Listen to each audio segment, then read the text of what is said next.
The window has been forced from the outside. On the stone sill, a smear of blood, not much. Just enough to be certain she would see it. The fortress stands black against a moonless hill. No alarm bell. No running feet. An entire keep full of guards. And the only thing left in the empty chamber is a single folded page, set down neatly, written in a hand she has seen once before, and that no one inside these walls will admit is theirs. Close, a hand closing around the paper, steady, not shaking. Out past the tree line, east, a small lamp has just been lit inside an abandoned mill. Then the howling. Not the sound of wolves hunting prey. This has direction. This has discipline. She pulls her cloak tight, walks out through the gate alone, straight toward that light, and behind her, the gate swings shut. Lord Brennick's banquet hall was, on any ordinary night, a room built to impress rather than to comfort.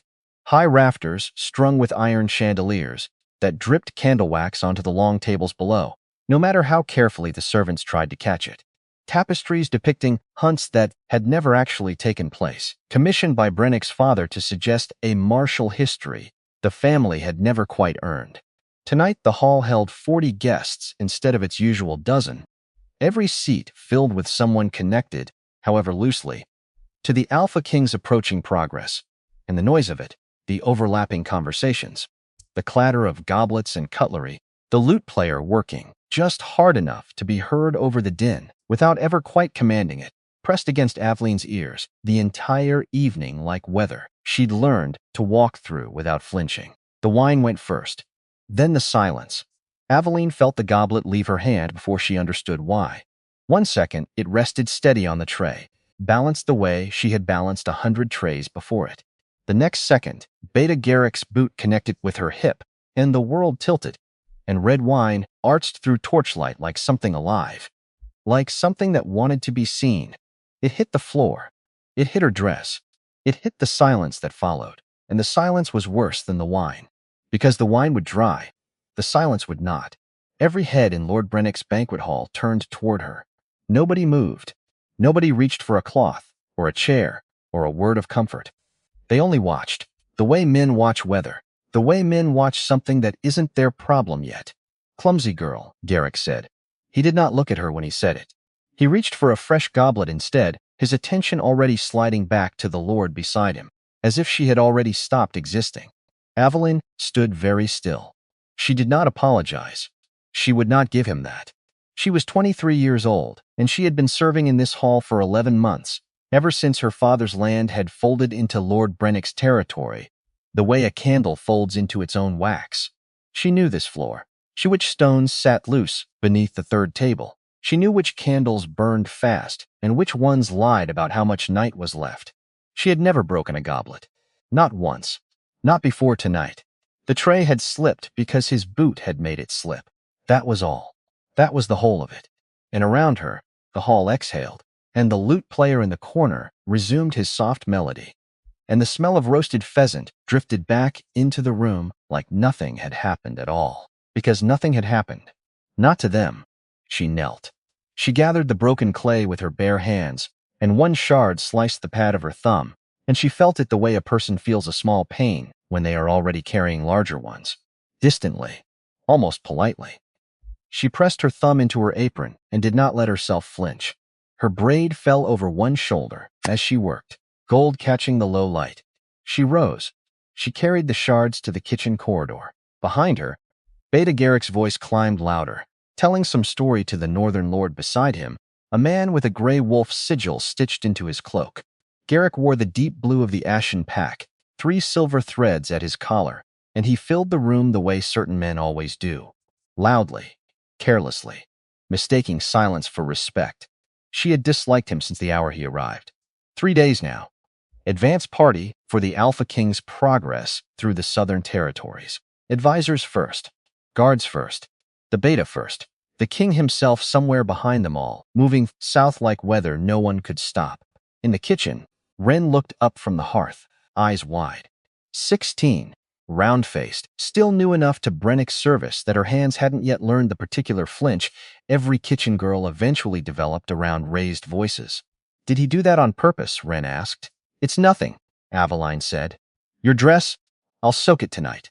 She poured cold water over the cut and wrapped it in a strip of linen, and her hands did not shake. They never shook. She had trained them not to, years ago, because steadiness in a woman without rank, without a wolf, was the kind of thing that made certain men nervous. And nervous men were dangerous men. She had learned that early from watching, which was the only kind of learning left to her. Once the world decided what she was. Wren hovered near the hearth, wringing a dishcloth that didn't need wringing. He does that to everyone, she said, quiet, as though the admission cost her something. Not just you. Old Marta says he broke a page's wrist last winter for spilling gravy. Nobody wrote it down anywhere. Aveline said nothing to that. There was nothing useful to say. She had learned, over 11 months, that sympathy offered too freely in a kitchen corridor was its own kind of danger, because kindness noticed was kindness that could be punished, and Wren had years left in this household after Aveline was gone, one way or another. Get back to the hearth, she said instead, gentler than the words themselves. Before someone notices. You're not at it, Wren went. Aveline watched her go, and thought, not for the first time, that the worst part of serving in a great hall was not the serving itself. It was watching younger women learn the same lessons she had learned, one small cruelty at a time, and being unable to spare them any of it. No wolf. That was the fact that colored everything else in her life, the way a single dropped color bleeds through an entire painting, born to a minor noble line, wolf-blooded on both sides, and yet at 21 she still had not shifted. Still did not carry the inner presence every other shifter described, the voice, the shadow, the warmth behind the ribs. The healers had called her deficient. The word had followed her the way a smell follows smoke, long after the fire itself had gone out. The pack hierarchy had used that word to take her family's land. A holder with no wolf could not defend a border territory. That was the ruling. Clean. Administrative. Nobody had raised their voice. She still remembered the day the pack hierarchy's ruling arrived, delivered by a rider who would not meet her father's eyes, a single sealed page that took less time to read aloud than it had taken her father to earn the land in the first place through 2 decades of careful stewardship. She had been 21, old enough to understand every word of it and young enough to still believe, in some stubborn corner of herself, that understanding a thing correctly might be enough to stop it from happening. It had not been enough. Nothing had been enough.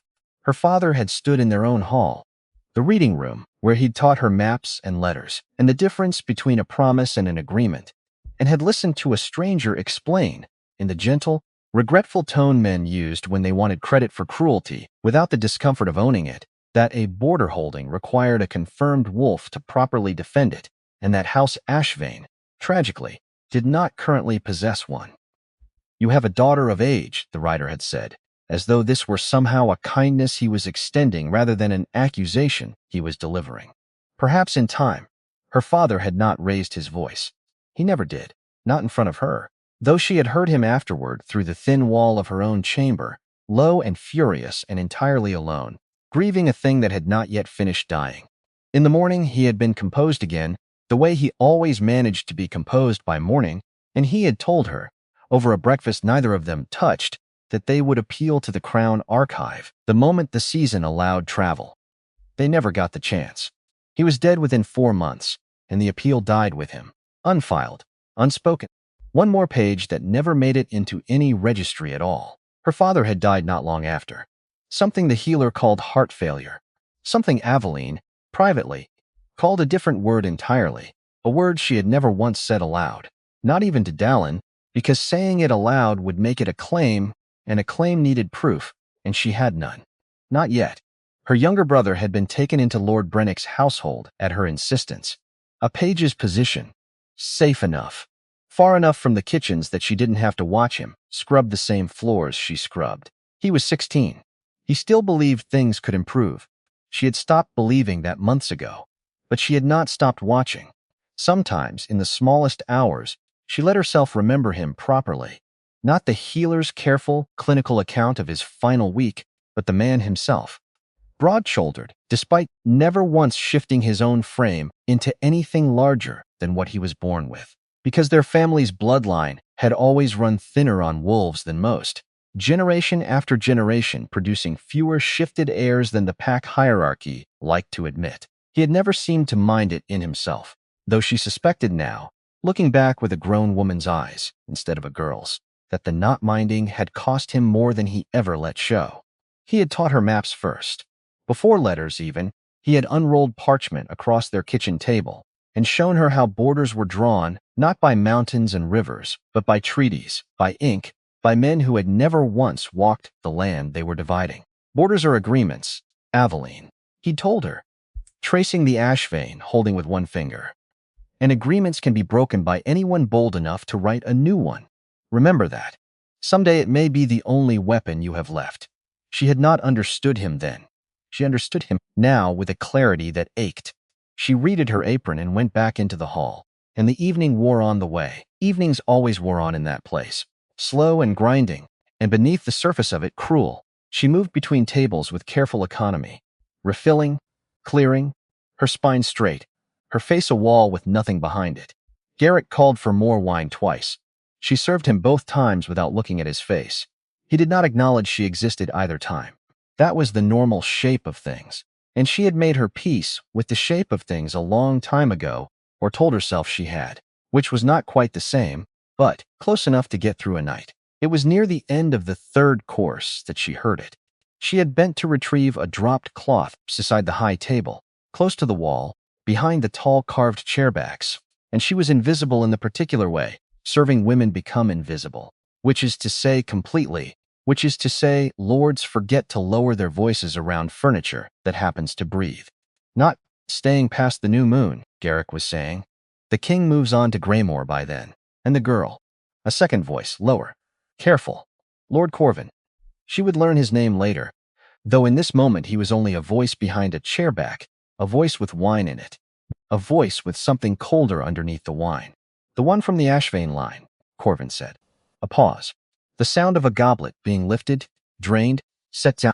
Does she know about the covenant clause? No. And if she finds out? Another pause. Longer this time. Aveline did not breathe. She won't, Garrick said. Simply. Flatly. The way a man says something he has already made arrangements for. She'll be gone before she does.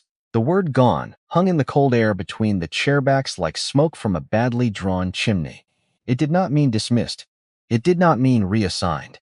Aveline had grown up in a household where men used clean words for ugly things, and she understood the grammar of careful omission the way other people understood their own names. There was one more exchange, quieter still, and she almost missed it entirely. Brennick's loan comes due at the same season, Corvin murmured. Convenient, is it not? A man drowning in debt rarely asks questions about which lands sit collateral against it, so long as the coin keeps arriving. Garrick made a low sound that might have been agreement. He signed his own haul away 3 years ago, and never once read the second page, Corvin said. Which means when the Ashvane girl's claim resurfaces, if it resurfaces, it will not be Brennick who stands to lose the southeastern corridor. It will be whoever holds the debt, which is, conveniently, me. Aveline's thumb throbbed under its linen wrapping. She straightened. She walked back toward the kitchen as though she had heard nothing at all, and her steps were even, and her breathing was measured, and inside her something enormous had begun to shift. A slow thing, a tectonic thing, the kind of shift that doesn't announce itself while it's happening, because now she understood something she hadn't understood a moment before. Corvin did not merely want her gone out of some abstract cruelty. Corvin held paper. Corvin held Brennick's debt, quietly, patiently, the way a spider holds a thread it has not yet decided to pull. And if the Ashvane lands were ever formally contested and returned, the southeastern Sin corridor, currently folded into Brennick's holdings, would fracture, and whatever remained of Brennick's collateral would fall, by the terms of whatever loan he'd signed, without reading, directly into Corvin's hands instead. Her land was not simply an inconvenience to him. It was the last unclaimed piece of a board he had already spent years arranging.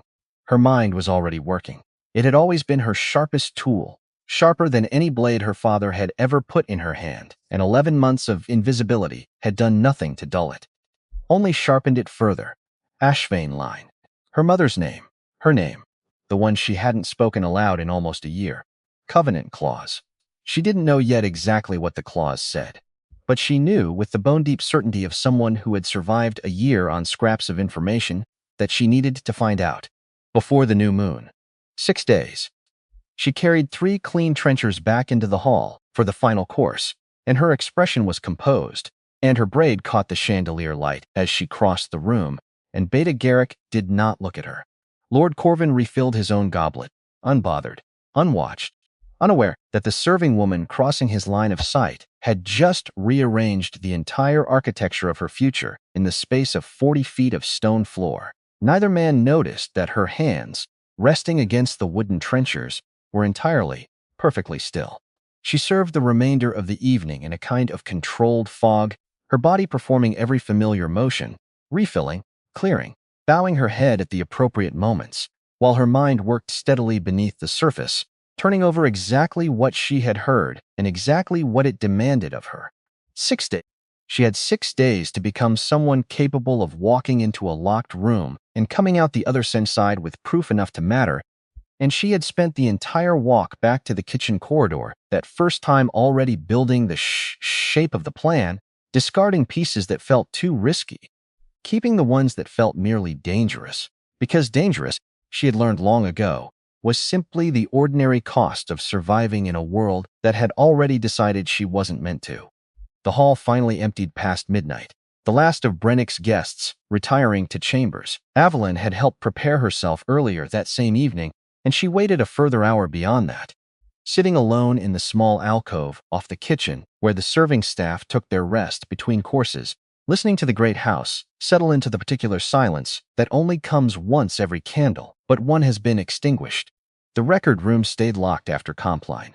Aveline knew this because she had spent 3 weeks last autumn delivering evening candles down the steward's corridor, and she had noted, because she noted everything, the way the iron key hung on a hook inside the steward's own chamber door, visible for exactly the 4 seconds it took him to open it each morning. She had also noted that the steward, a heavy-set man named Bartok who smelled permanently of tallow and sour ale, drank 2 full cups of spiced mead every night before retiring, and that by the time the hall bells rang the final hour, he slept with the solidity of a man entirely at peace with his choices. She was not at peace with hers. She moved anyway. The corridor was dark, lit only by the guttering remains of a wall torch near the stairwell. She wore her darkest cloak, charcoal wool, bought second-hand from a departing kitchen maid 2 winters ago, and she moved the way her father had taught her, years before the world rearranged itself into something unrecognizable. Learn to move quietly, Aveline. Not because you're afraid, because there is power in being underestimated. She had learned. She had learned other things too. Blades. Silence. The particular discipline of a body trained not to hesitate. The corridor outside the record room ran past 3 other doors before it reached the one she wanted, and she counted her steps, the way she always did in unfamiliar dark. 22, 23, past the linen store, past the wine cellar stair, past the small unused chapel nobody had prayed in since before Brennick's father held this hall. She had walked this route in daylight a dozen times over 11 months, delivering candles, delivering nothing, simply learning, the way she learned every route in every building she was ever forced to occupy, because a woman without power needed to know every way in and out of every room she might one day need to disappear from. The record room door opened with a low groan, and she muffled it with the edge of her cloak, pressed hard against the hinge. Inside, the smell was familiar. Old parchment, dried ink, the faint mustiness of scrolls stored too close together for too many years. A narrow window let in pale moonlight, enough to navigate by. She went straight to the territorial registry, a fat, leather-bound volume near the back wall, stamped with Lord Brennick's seal, and she opened it across the reading table with fingers that moved fast and sure. She had learned to read before most children in her village learned to ride. Another gift from her father, who considered illiteracy a form of intentional poverty. She found the Ashvane entry within minutes. House Ashvane, border territory. Southeastern corridor. Absorbed under the emergency land provisions following the Greymore Compact. 3rd year of King Alden's reign. Single surviving heir. Aveline Ashvane. Female. Unshifted, status, ward, null. Land held in provisional trust, pending expiration of the Covenant Clause. She stopped. Covenant Clause. She turned back through the pages, found it listed under Royal Treaties. Covenant Clause. Article 9. Gray more compact. In the event that a territorial heir of the Ashvane bloodline is confirmed alive and unclaimed by another Alpha before the 5th year of the current king's reign, said, Heir retains the right to petition the Alpha King directly for land restoration and recognition of status. Her breath left her slow and controlled. The 5th year of King Alden's reign. This was the 4th. 1 year left. 1 year to claim what was hers, and Garrick already knew it. Garrick, who had said she'll be gone, with the quiet certainty of a man who had already made arrangements, and Corvin, who stood to inherit the very ground beneath her feet the moment her claim quietly died with her. She read the entry twice more, until the words pressed themselves into memory like a seal into hot wax. Then she turned to a different shelf, the one Bartok kept for the household's private correspondence with the Healers Guild. She found her father's file by moonlight alone, and her hands were not steady this time. Not entirely. Cause of death, heart failure. Attending physician, signature illegible, though the mark beside it was not. A small wax stamp, a coiled serpent, pressed into the corner of the page. She had seen that mark before, on correspondence delivered to Lord Corvin's household 3 years ago, when she had still been a girl who carried letters instead of trenchers. The physician who signed her father's death had also served Corvin. She did not have proof of anything. Not yet. Only a mark and a coincidence, and the sick, tilting feeling of a floor giving way beneath a house she had thought was solid. She filed it away, the way she filed everything that mattered and could not yet be spoken aloud. She closed the registry, returned it to its exact position, left the room as quietly as she had entered it. She was halfway back to the servants' corridor when she heard the footsteps. 2 sets. Heavy, deliberate, iron heel caps on stone. She pressed herself into the alcove beside a tapestry, gray wolves in a winter forest, and went absolutely still. The footsteps belonged to 2 of Garrick's guards. She knew it before she saw them, from the particular arrogance of the stride, and they passed close enough that she caught the smell of oiled leather from their armor. They were not patrolling. They were moving with direction, toward the servants' wing, toward the row of small rooms where the household slept, where Dallin slept. The cold that moved through her was not the cold of the corridor. It was older than that. It was the cold of someone who has correctly predicted a terrible thing and hoped, right up until the last second, to be wrong. She did not run. Running made noise.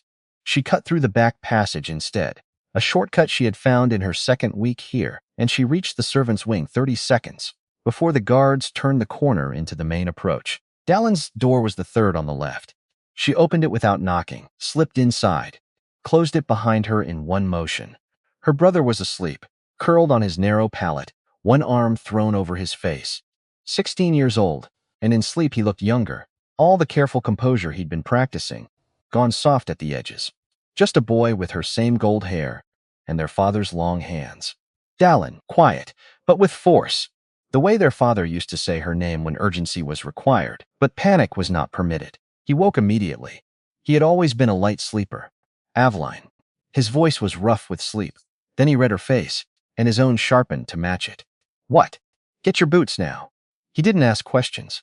That was the thing about Dallin she loved most. He trusted her completely. A gift and a weight at once. She crossed to the small window while he dressed. 2 stories down, into the inner courtyard. Stone. No good. But the courtyard connected to the stable yard, and the stable yard had a gate on the east wall that the night groomsman left unlatched whenever he slipped out to see a girl in the village. She had filed that fact away months ago, without knowing what it would be useful for. We're leaving, Dallin said behind her. We're leaving, she confirmed.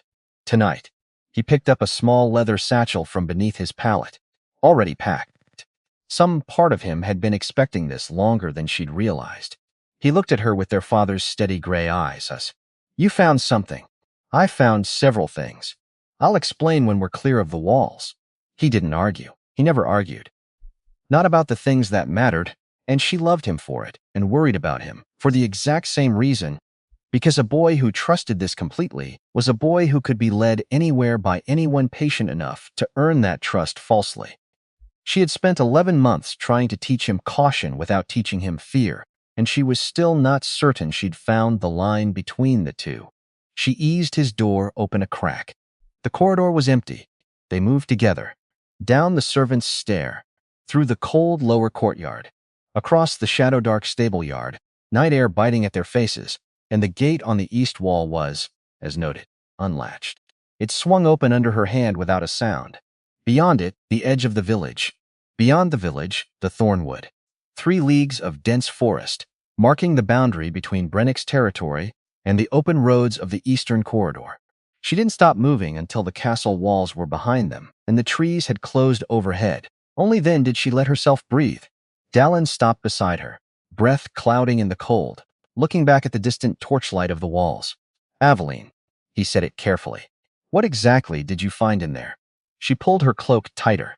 Above them, through gaps in the canopy, the moon hung low and nearly full, spilling silver through the branches. "I found out our family name still has legal claim to Father's lands," she said, "and that someone powerful stands to lose everything if I ever collect on it, which means someone powerful wants me gone before I understand either fact." Dallin was quiet a moment. "So, what do we do?" She looked through the trees toward the eastern road. King Alden's progress was moving south. It would reach Brennick's territory within 2 days.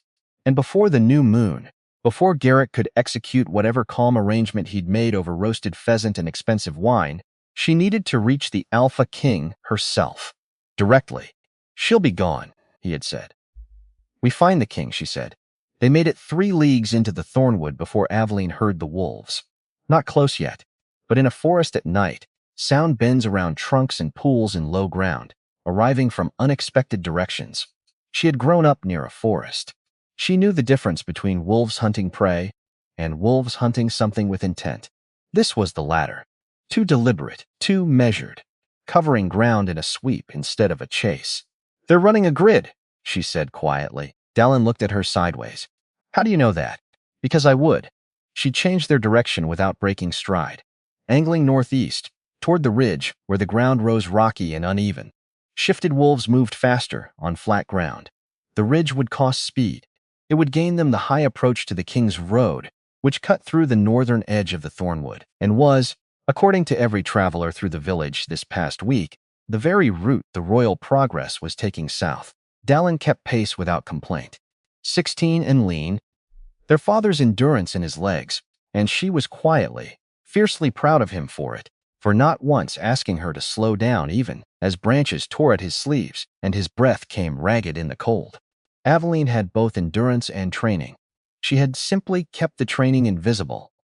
Her father had hired a retired royal guard to teach her when she was 12, not because he expected her to fight, but because he understood something about the world that most fathers preferred not to examine too closely. A woman without a wolf in a shifter kingdom was only as safe as the goodwill around her, and goodwill was not a reliable foundation for anything.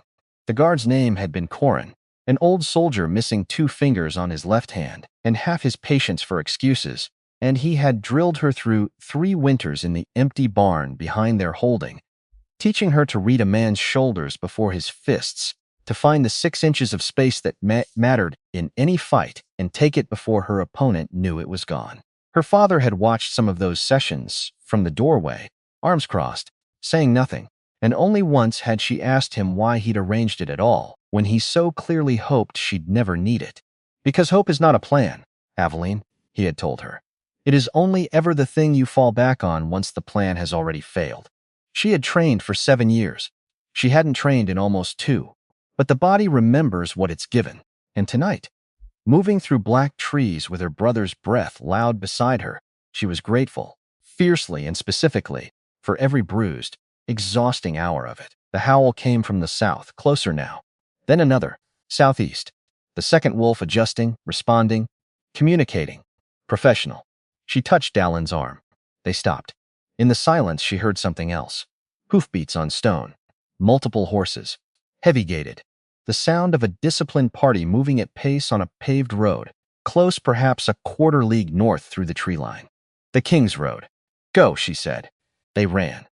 The tree line broke onto the road with abrupt suddenness, moonlight flooding down after the closed dark of the forest, and Aveline stepped onto paved stone and looked both ways in the same breath, and stopped. Because the royal progress was not a quarter league away. It was here. Torches. A column of mounted riders, 12 at least. Beneath a banner she recognized from Brennick's official correspondence, a black wolf on silver, House Draven, King Alden's line, supply wagons behind, outriders flanking, and at the center of the column, unhurried still, a man who had clearly never once needed to prove he was the most dangerous thing in any room he entered. She had no time to consider approach. The wolves behind them broke from the tree line 30 seconds later, two large, gray-brown shapes pulling up short at the edge of the road, their advance halting with the frustrated precision of men who had just been outmaneuvered and knew it. Every guard in the column had a blade half drawn. Stand down. The voice from the center of the column was not loud. It did not need to be. The guards held. The wolves at the tree line did not advance. Aveline stepped forward into the torchlight, not because she was unafraid. She was afraid. But standing still had always been a form of waiting, and she had waited 11 months already, and she was finished. "I need to speak with the Alpha King," she said, clear as she could make it. An outrider moved his horse between her and the column. "Step back from the road." "I won't." She kept her voice level. "My name is Aveline Ashvane. I am the last surviving heir of the Ashvane border territory. I have legal standing under Article 9 of the Greymore Compact to petition the Alpha King directly, and I am invoking that right now. Tonight." Silence. Then, the rider at the column center moved his horse forward, past the outrider, past the first rank of guards, until he was close enough that the torchlight reached him properly, tall in the saddle, broad through the shoulders, a dark leather breastplate over a gray tunic, no ornamentation beyond the crossed harness straps, a heavy charcoal cloak, black hair, worn in tight braids pulled back from his face, eyes pale and blue in the torchlight, catching the fire like metal catches it, a thin scar along the left side of his jaw. He did not look like a king performing kingship. He looked like a man who had been built for something difficult and had simply never once stopped doing it. She had grown up hearing stories about the Alpha King the way most people in the border territories heard them, secondhand, softened by distance, the way any distant power becomes softened by the sheer inconvenience of ever having to actually deal with it. A king who had inherited a kingdom built on his father's quiet cruelties and had spent 4 years, by every account she'd ever half listened to, trying to unmake as much of it as the law and the older lords would allow him. She had not expected to find any of that written on an actual face. Power, in her experience, usually looked like Garrick. Loud, certain, blind to everything beneath its own boots. This was something else. This was a stillness that had chosen itself, deliberately the way a blade chooses its edge. He looked at her a long moment without speaking, then past her, at the two wolves still watching from the tree line. "Whose wolves are those?" "Beta Garrick's, my lord," a guard answered. His pale eyes came back to her. They moved over her face.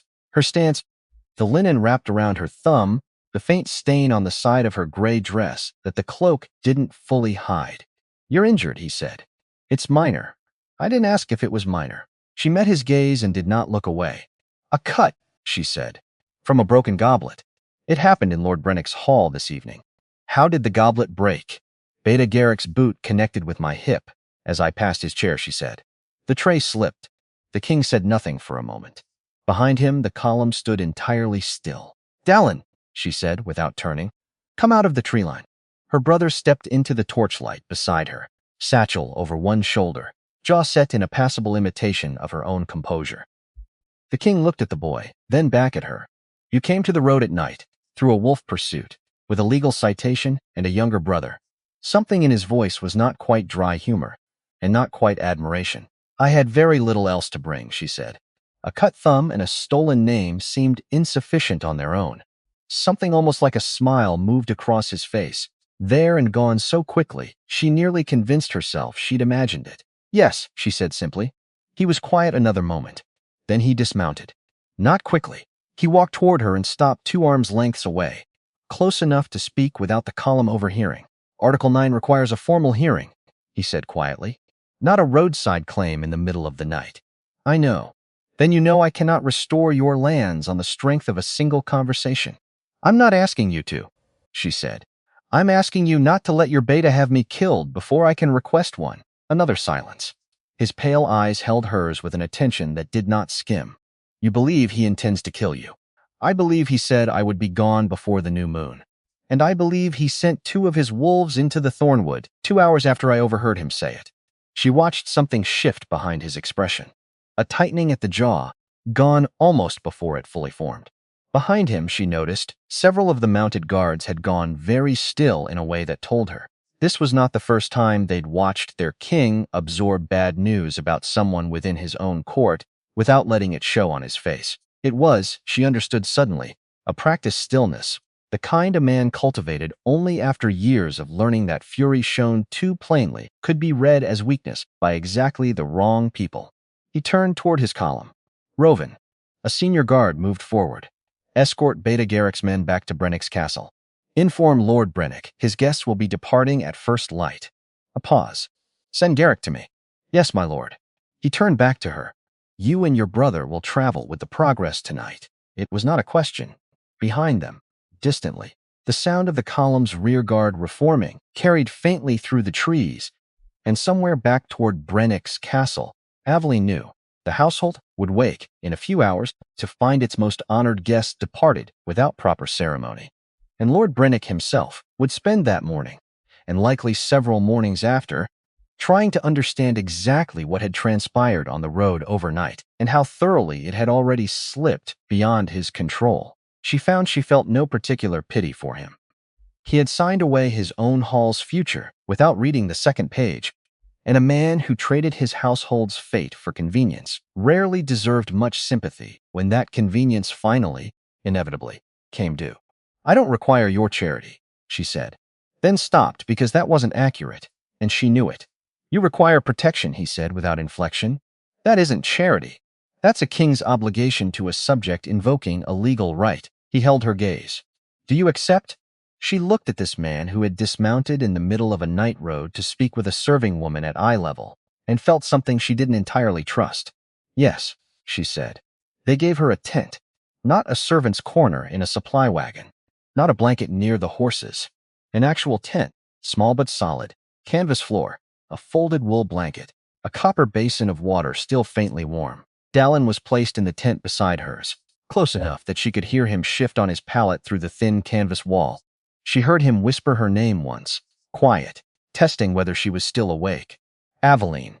"Yes." "Do you think this is real?" he asked. "All of it." "I keep waiting to wake up back in Brennick's hall." "It's real," she said. "I checked. I pinched myself twice already." A small, tired laugh came through the canvas wall, and then, a moment later, his breathing evened into sleep, and she lay listening to it, grateful beyond words for the simple, ordinary sound of her brother breathing safely a few feet away. She did not sleep herself, not for a long while. She sat on the edge of the low camp bed and unwrapped her thumb and rewrapped it with clean linen a guard had brought without being asked, and she thought about Garrick, about the way he'd said she'll be gone, not with anger, with the flat, practical tone of a man discussing the disposal of something inconvenient. That tone frightened her more than anger would have. Anger was personal. That tone was administrative. She thought about the covenant clause. The 5th year. 1 year remaining. She thought about Brennick's debt, and Corvin's careful patience, and the serpent mark on her father's file. 11 months of serving wine and mending dresses and being invisible, while her birthright sat 2 corridors from where she slept, and somewhere beneath it, buried in ink and administrative silence, the truth about how her father had actually died. She lay back on the bed without undressing, cloak still around her shoulders, and stared at the canvas ceiling while the camp settled into the rhythms of a night halt.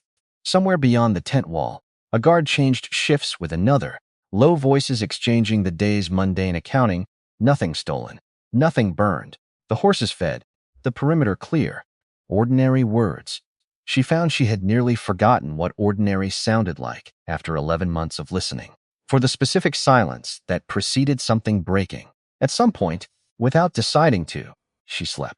And for the first time in longer than she could remember, she did not dream of the hall, or the goblet, or her father's face gone gray and still in a healer's careful retelling. She dreamed of nothing at all, which felt, on waking, like its own small mercy. She woke to gray pre-dawn light, the smell of wood smoke and boiling grain, the sound of someone outside her tent, footsteps measured, deliberate. Lady Ashvane, the king's voice. Not the full weight of command in it this time, just the edge. She sat up, ran her hands over her hair, tightened the braid that had half unraveled in sleep. Yes, there's something you should see before we break camp. She laced her boots, straightened her cloak, stepped outside. The morning was cold and white, ground fog sitting low between the trees. King Alden stood a few feet from her tent, already dressed for travel. Beside him stood Beta Garrick. Aveline went still. Garrick looked different in the morning light than he had across a banquet table the night before. Less comfortable. A rigidity had settled into his jaw. Beta Garrick has offered an account of last evening, the king said. His voice was neutral in a way that was more pointed than anger would have been. I would like you to hear it. Garrick straightened. There was a misunderstanding, he said. My foot caught the serving girl's tray. An accident. As for the conversation the girl claims to have overheard, her name is Aveline Ashvane, the king said. A beat of silence. As for the conversation Lady Ashvane claims to have overheard, Garrick continued, the correction sitting visibly uncomfortable in his mouth. She has misinterpreted a private discussion. I was speaking of a different matter entirely. Aveline looked at him steadily. You used my family name, she said. In that conversation, you said the girl from the Ashvane line. You said she doesn't know what she is. And then you said she would be gone before the new moon. She paused. Those were your exact words. In that order. Garrick's jaw tightened. You misheard. I was 3 feet behind your chair. I don't mishear 3 feet. You're a serving woman. Your word against a betas carries the same legal weight under Article 9, the king said quietly, when the subject in question is invoking territorial rights, which she is. Garrick went silent. The king turned to her. Do you have anything further to add? The wolves in the forest last night, she said. What was their stated purpose? The king looked at a gray-haired senior guard at his side. Beta Garrick's men reported they were tracking a runaway servant who had stolen from Lord Brennick's stores, the guard said. She looked at Garrick. What did I steal? Garrick said nothing. If your men were tracking a thief, she continued, her voice even, there would be a record. What was stolen? When it was discovered missing? Who gave the order to pursue? And that record would exist from before I entered the forest, not after. Silence. Garrick, the king said. My lord, you will return to the capital, not Brennick's castle, the capital. You will remain there until I return, at which point there will be a formal inquiry into last evening's events. A pause. You will surrender your travel seal to Captain Aldrin before you leave this camp. Garrick's face moved through several things in rapid succession. Disbelief. Anger. Then nothing at all. Yes, my lord. He walked away without looking at her. She watched him go and felt no particular triumph. Only a cold, tired recognition. This was not finished. Men who planned things administratively did not disappear because they'd been inconvenienced. They found other angles. The king waited until Garrick was out of earshot. You argued that well, he said. I argued it accurately, she said. There's a difference. The formal hearing for your petition will take place at Greymore in 4 days, he said. You will travel with the progress until then. Your brother as well. I'll have one of the women from my household staff assigned to assist you. I'm not fragile, she said. I know, he said. That's not why. It's because a woman traveling into a court full of strangers deserves someone in her corner who already knows which halls to trust and which to avoid. And I would rather you have that from the first hour than have to learn it the same hard way. You learned everything else this past year. Thank you, she said instead. It came out with more difficulty than she'd expected. He nodded once and turned back toward the waking camp. She watched him go and tried to ignore the warmth in her chest, small and unfamiliar. She didn't trust it. She had trusted a lord's goodwill before, and her father's pack, and the basic fairness of a system that had, in the end, stripped her family of everything, and quietly, administratively, perhaps taken her father's life while it was at it. Warmth from a powerful man was not safety. It was a feeling, and feelings were not evidence. The camp finished breaking within the hour, wagons loaded, horses saddled. The particular unhurried efficiency of a company that had performed this exact motion 1,000 mornings before. Aveline found herself given a place among the household wagons rather than left to walk. A small kindness she suspected had come from the same quiet order that had produced her tent the night before, and she spent the first stretch of the morning simply watching the column move. 12 mounted guards becoming 20 as outriders rejoined from the night's patrol. Supply carts creaking under the weight of provisions, meant to feed a small city on the move. Dallin found her there. Having already charmed his way into conversation with one of the younger guards, a boy scarcely older than himself, who seemed delighted to have company his own age after what was clearly a long, dull stretch of formal duty. "You look like you haven't decided whether to trust any of this yet," Dallin said, settling in beside her. "I haven't," she admitted. "That's fair," he said, with the easy generosity of someone who had decided to trust it rather more quickly than she had. "But Aveline, we're alive. We're safe, or as safe as we've been in 11 months. I think we're allowed to let that be true for at least one morning before we go back to worrying about everything that could still go wrong." She looked at her brother, 16, and already wiser about certain things than she sometimes gave him credit for, and felt something in her chest loosen, just slightly, just enough to notice. "You're right," she said. One morning, she turned back toward her tent to collect the last of her things. She had taken 3 steps when she heard it, a sound so faint she nearly convinced herself she'd imagined it. A low, resonant hum from somewhere deep in her own chest, behind her ribs, in the place that had been hollow her entire adult life. She stopped walking. It was gone as quickly as it came. She stood completely still, in the morning fog, hand pressed flat against her sternum, heart beating steady and fast beneath her palm. Then she breathed out and walked on.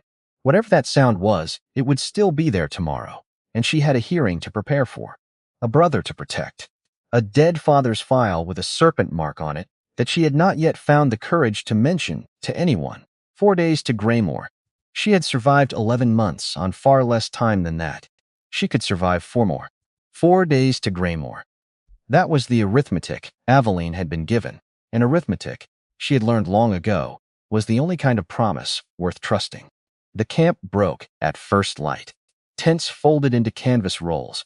Horses saddled with the particular unhurried efficiency of men who had done this 1,000 mornings before. Aveline stood at the edge of it all, with Dallin beside her, watching an entire small city fold itself into wagons and disappear into motion. A woman approached her across the churned grass, gray-eyed, dark-haired, moving with brisk competence. "Lady Ashvane," the woman said. "My name is Ilsa. I've been assigned to assist you until Greymore." "I don't need assisting," Aveline said. Ilsa's mouth twitched, not quite a smile. "Everyone needs assisting, my lady. Some of us are simply better at pretending otherwise." Dallin laughed before he could stop himself. "I like her," he said. "You would," Aveline said. "You like anyone who feeds you." "I am also good at feeding people," Ilsa said, "which is a separate skill from liking them. Though in your brother's case the two appear to be the same thing." Aveline studied Ilsa a moment longer, cataloging the small details that told her more than any introduction could. The calluses on the woman's hands, not a lady's hands. Hands that had done real work at some point in a life before household service. The way her eyes moved across the churned camp, counting wagons, counting guards, the way Aveline's own eyes did without her, ever quite deciding to make them. A woman who noticed everything, and had learned, long ago, to make that noticing look like simple competence rather than the survival skill it actually was. "You've done this before," Aveline said. "Not the assisting, the watching." Something flickered across Ilsa's face, there and gone.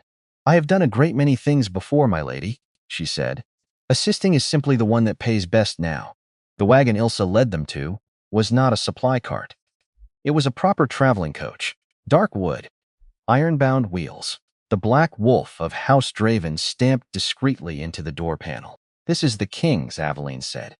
"It is a king's," Ilsa said. "He has several. This one is currently yours." "I don't require." "You keep saying that," Ilsa said, not unkindly.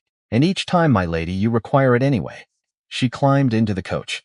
Dallin climbed in after her. The coach lurched forward. The camp fell away behind them, and for the first time in 11 months, Aveline sat somewhere. She did not have to earn the right to occupy. It felt wrong. It felt like waiting for the floor to give way.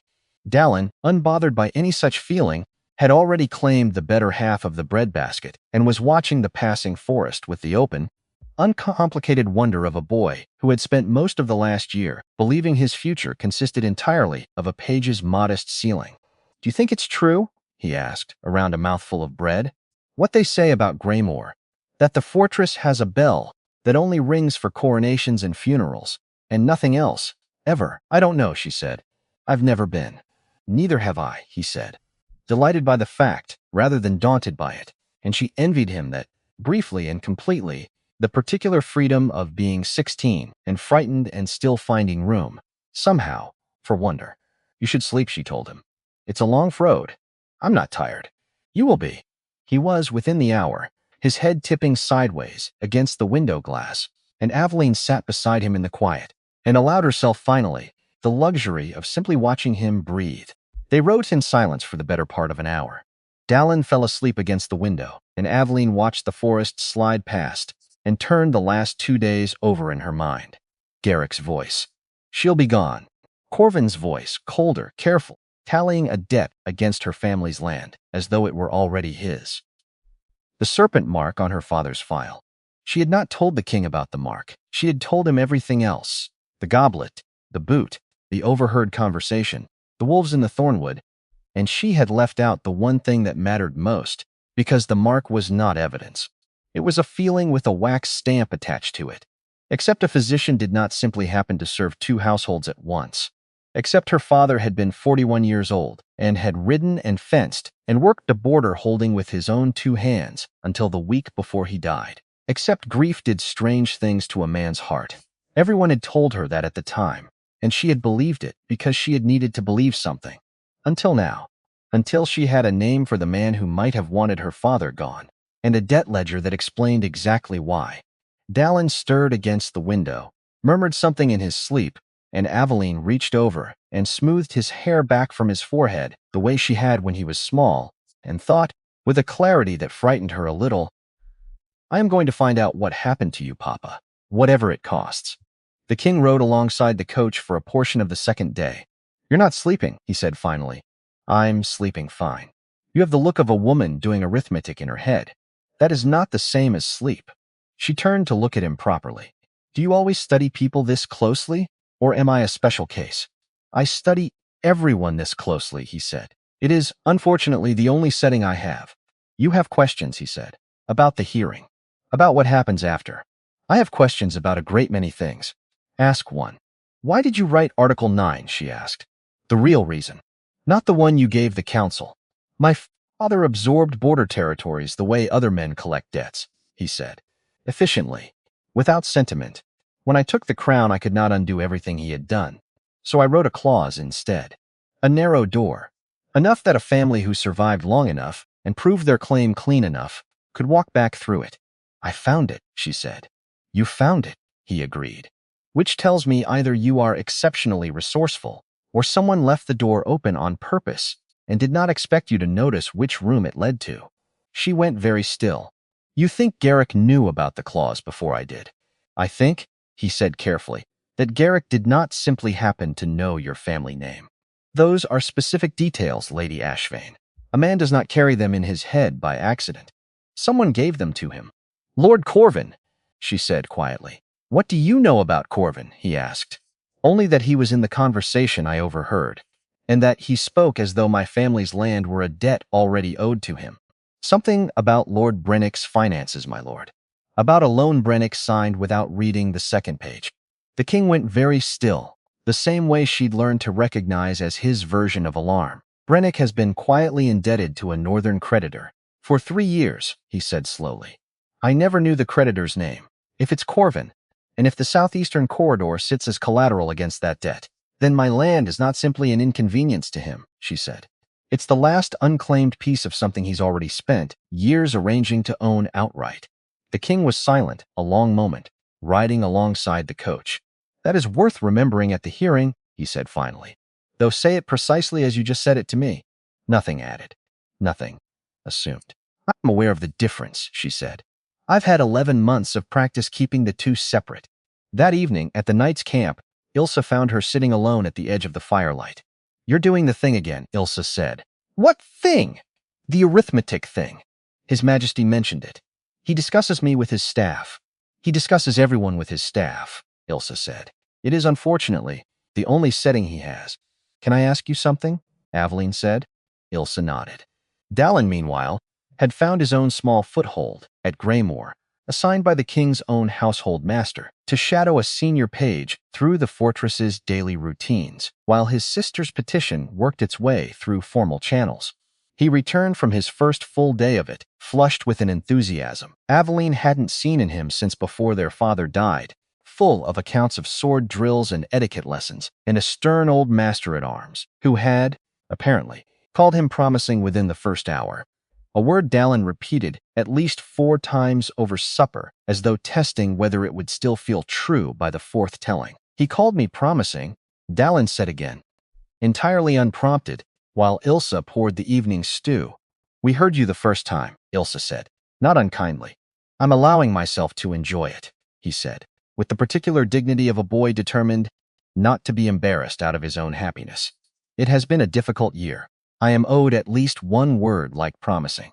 Aveline watched him with something aching quietly beneath her ribs, not the wolf's warmth this time, but something older and entirely human, the specific tenderness of watching someone she loved begin to believe, cautiously, that the world might have room for him after all. He had spent 11 months folding himself smaller, learning to want less, to expect less, because wanting too visibly in Brennick's household had only ever invited someone to take the wanted thing away, simply to prove they could.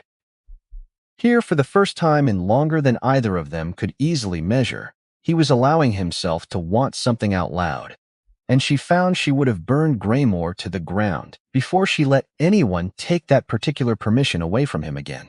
"Do you trust him?" "I have served this household 9 years, Ilsa said. "I have watched him make decisions that cost him allies he could not afford to lose, because the alternative cost someone else their home. He is not a soft man, but I have never once watched him say a thing he did not mean." She rose, brushed off her skirts. "For what it's worth," she said, "he has ridden alongside exactly one coach on this progress in 4 years of progresses, and it wasn't for the scenery." She left before Aveline could think of a response, which was, Aveline suspected, precisely the point. It was 2 nights later that Ilsa offered a piece of her own history, unprompted, the two of them sitting up long after Dallin had gone to sleep, the fire between them burned down to embers. "You asked if I'd done this before," Ilsa said. "The watching. I never answered properly." "You don't owe me an answer," Aveline said. "I know. I'm giving one anyway." She was quiet a moment, turning a twig between her fingers, feeding it slowly into the coals. "I served a border household once, further north than yours. Different family. Different circumstances, though not so different that I don't recognize the shape of what you're carrying. My own lord trusted the wrong steward for 11 years. Before anyone noticed, the man had been quietly bleeding the household dry, selling grain reserves under false ledgers, pocketing the difference. By the time it was discovered, there was nothing left to salvage. The family scattered. I found my way into crown service not long after, because I had learned, watching that household fail, exactly what it looks like when the people meant to protect something instead consume it slowly enough that no one notices until it's gone." "I'm sorry," Aveline said. "Don't be," Ilsa said. "It taught me what to watch for, which is, I imagine, why His Majesty trusts me with women like you. I know the particular silence a household makes right before it collapses. Yours doesn't sound like that silence, S. Yours sounds like a household still fighting. That's a different thing entirely, and worth noticing." "Thank you," Aveline said finally, "for telling me." "Don't thank me yet," Ilsa said, standing, brushing off her skirts. "Thank me after we've actually won something." On the 3rd day, the column paused at a river crossing where the old stone bridge had partially collapsed the previous winter, and the delay stretched into hours while engineers among the guard assessed whether the wagons could safely cross or whether they'd need to ford further upstream. Aveline used the time to walk the riverbank with Dallin, glad of the chance to stretch legs cramped from 2 days of coach travel, and it was there that she first noticed the man watching her from among the outriders. He was not one of the king's household guard, she was fairly certain, though his cloak bore no house colors at all, plain gray wool without a single sigil to mark him, which was itself unusual enough among a column this heavily decorated with House of Draven's black and silver. He stood near the horses, ostensibly checking a saddle strap, and his eyes moved to her twice in the space of a few minutes, with an attention that had nothing to do with idle curiosity. "Dallin," she said quietly, "the man by the gray gelding. Do you know him?" Dallin followed her gaze, subtle the way she'd taught him without ever quite calling it teaching. "No," he said. "Should I?" "I don't know yet," she said. "Stay close." She mentioned it to Ilsa that evening, describing the man's plain cloak, his careful attention, and Ilsa's expression sharpened in a way that told Aveline the detail mattered more than she'd first assumed. "Sounds like one of the free riders," Ilsa said. "Men who travel with a progress but answer to no house directly. Sometimes they're couriers. Sometimes they're something else entirely, hired for a single task and paid to forget they were ever hired at all. I'll ask after him quietly. If he's simply a courier, no harm in the asking. If he's something else, better we know now than later." The inquiry, when it came back 2 days later, yielded nothing conclusive, only that the man had joined the progress at Brennick's own gate 3 days before the banquet and had given his name to the quartermaster as a hired hand traveling south for work. No house, no history anyone could easily verify.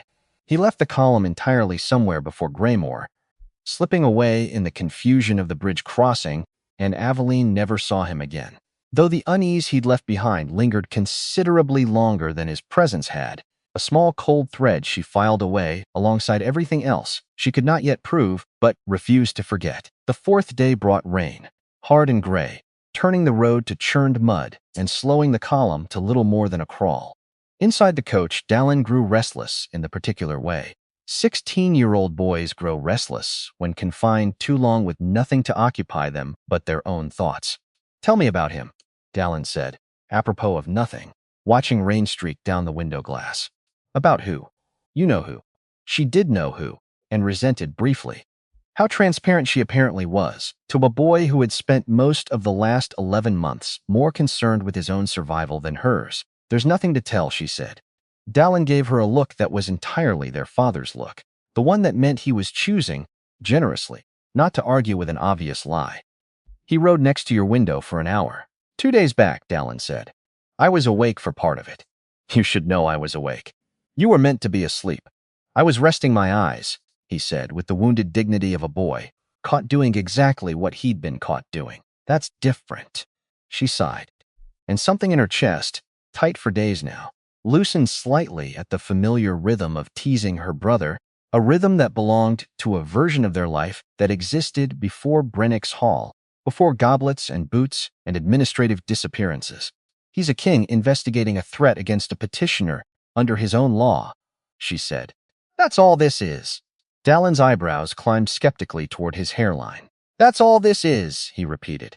"That's all this is." "Sure," he said, in the tone of someone humoring a person he loved very much and believed very little. "Sure, Aveline." She threw a piece of dried apple at him. He caught it, ate it, and grinned. And for a moment, watching rain slide down the glass, and her brother's face lit with something that looked almost like the boy he'd been. Before the world took their father and their land and their name in the same terrible season, Aveline let herself feel, briefly, something close to peace. It did not last. It never did, not fully, not yet. But she had learned, over 11 months, to take it in whatever small doses it was offered, and this particular dose, rain drumming steady on the coach roof and her brother laughing beside her, felt like more than she'd allowed herself, in longer than she could easily count. They reached Greymoor on the evening of the 4th day, and the fortress rose out of the surrounding hills, the way certain buildings do when they have been built specifically to be seen from a great distance. "This is it," Dallin said quietly. "This is it," she agreed. They gave her a proper chamber this time. Stone walls, a real bed, a wardrobe. Ilsa opened with brisk efficiency. "You'll want the deep blue for the hearing," Ilsa said. "Fine enough that Lord Osric can't dismiss you on appearance alone. He judges people by their hems before their arguments. Character flaw he's never once been made to answer for. Who is Lord Osric? Senior advisor to the crown. Sharp as broken glass. He'll test every seam in your claim before he lets it stand." She met him properly for the first time, not in the council chamber, but in the fortress corridor, the evening before her hearing, entirely by accident, both of them apparently seeking the same quiet stretch of hallway for their own private thinking. He was older than she'd pictured from Ilsa's description, silver threading through dark hair, a face that had clearly spent decades learning to give nothing away. "Lady Ashvane," he said, inclining his head with precise, unhurried courtesy. I understand. I'll have the pleasure of dismantling your petition tomorrow. I understand you'll try, she said.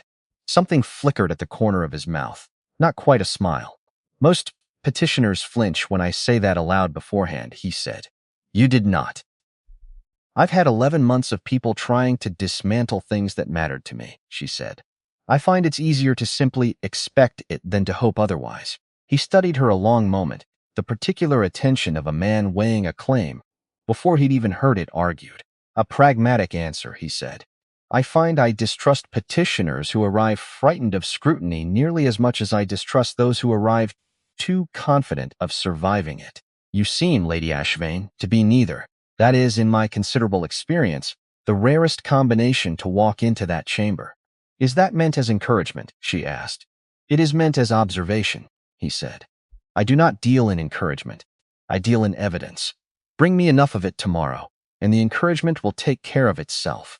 He continued down the corridor without waiting for a response, and Aveline stood a moment in the torchlight, turning the exchange over, filing it away the way she filed everything that might matter later. Not warmth, exactly, but not hostility either. Something closer to respect extended conditionally, waiting to see if she'd earn the unconditional kind. She spent that night with a borrowed copy of the Greymore Compact spread open before her, reading it 3 times through. She found 3 clauses buried in the scaffolding nobody bothered to read closely. Article 12, concerning burden of proof. Article 15, concerning interference with a petitioner's access to formal proceedings.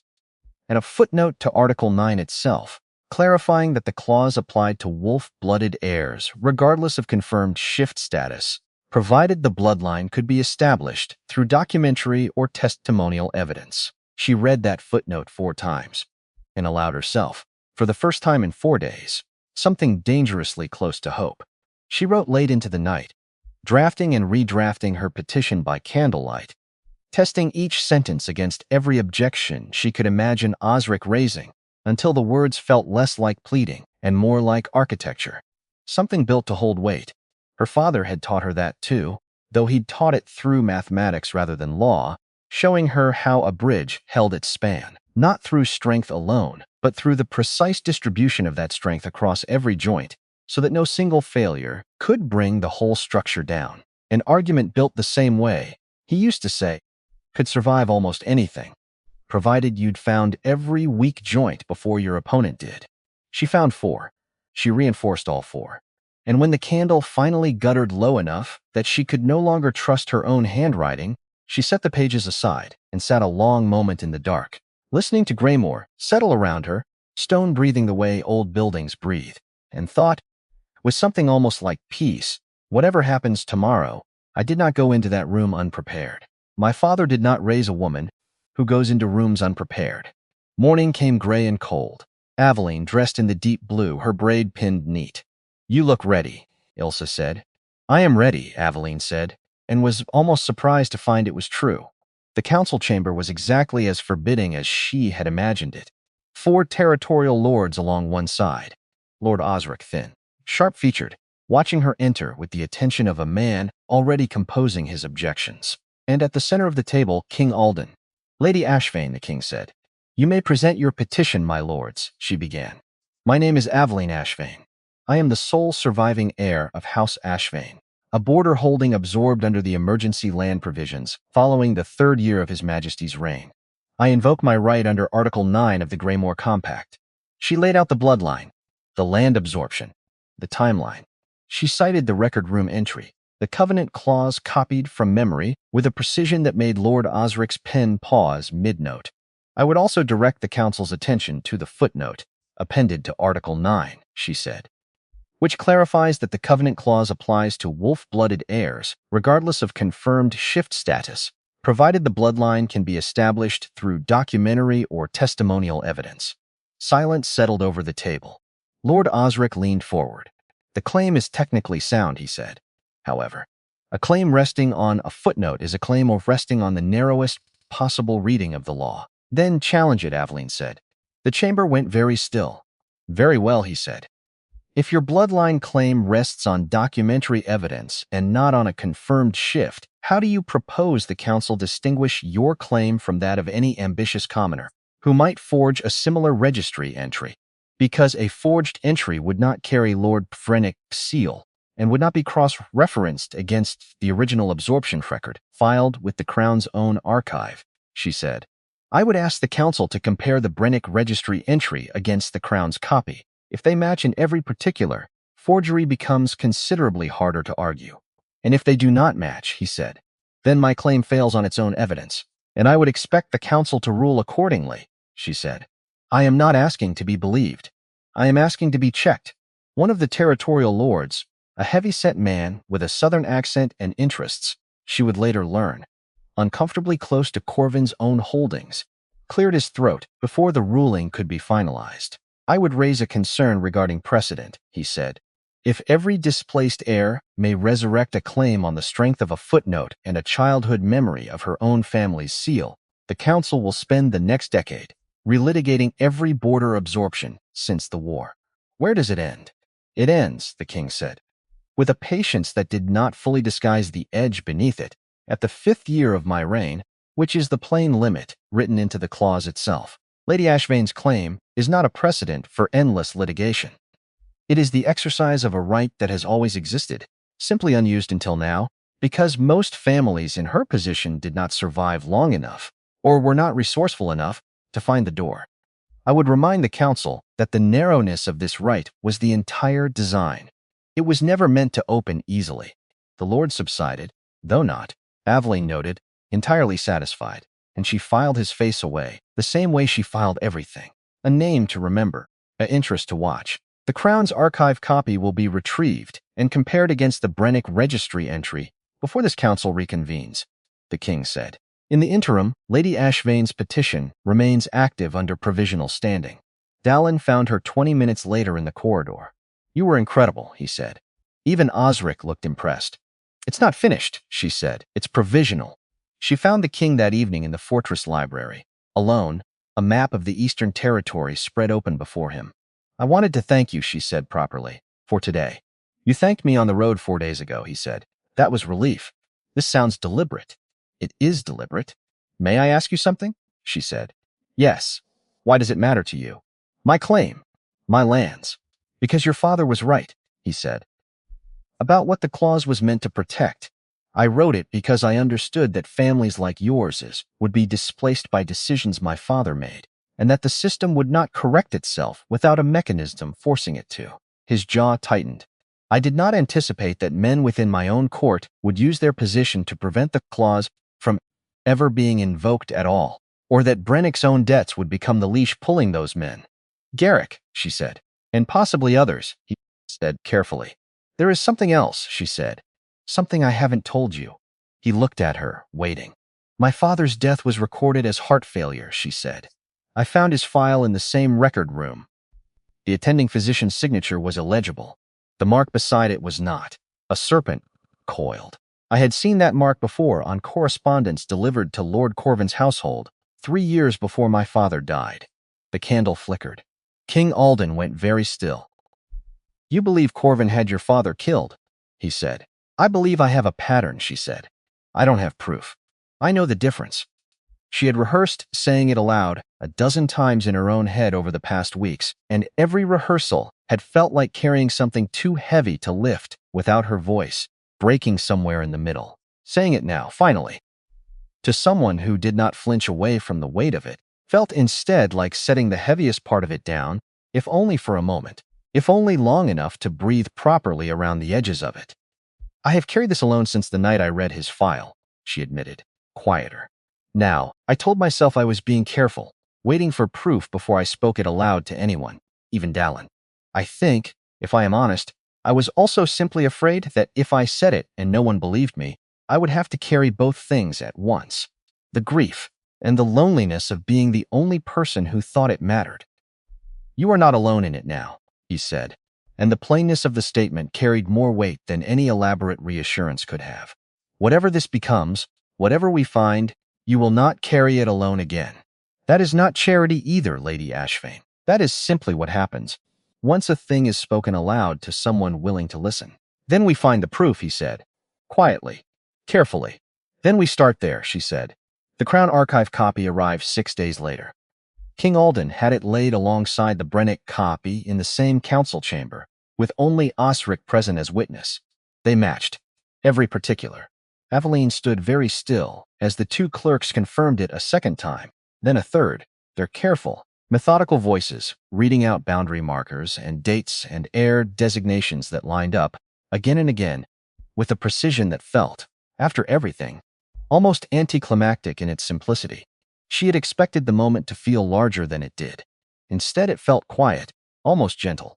The particular quiet of a door that had been jammed for years, finally swinging open on well-oiled hinges, no fanfare required. Only the plain mechanical fact of a lock, finally turning the way it had always been meant to. The bloodline claim stands confirmed, Osric said.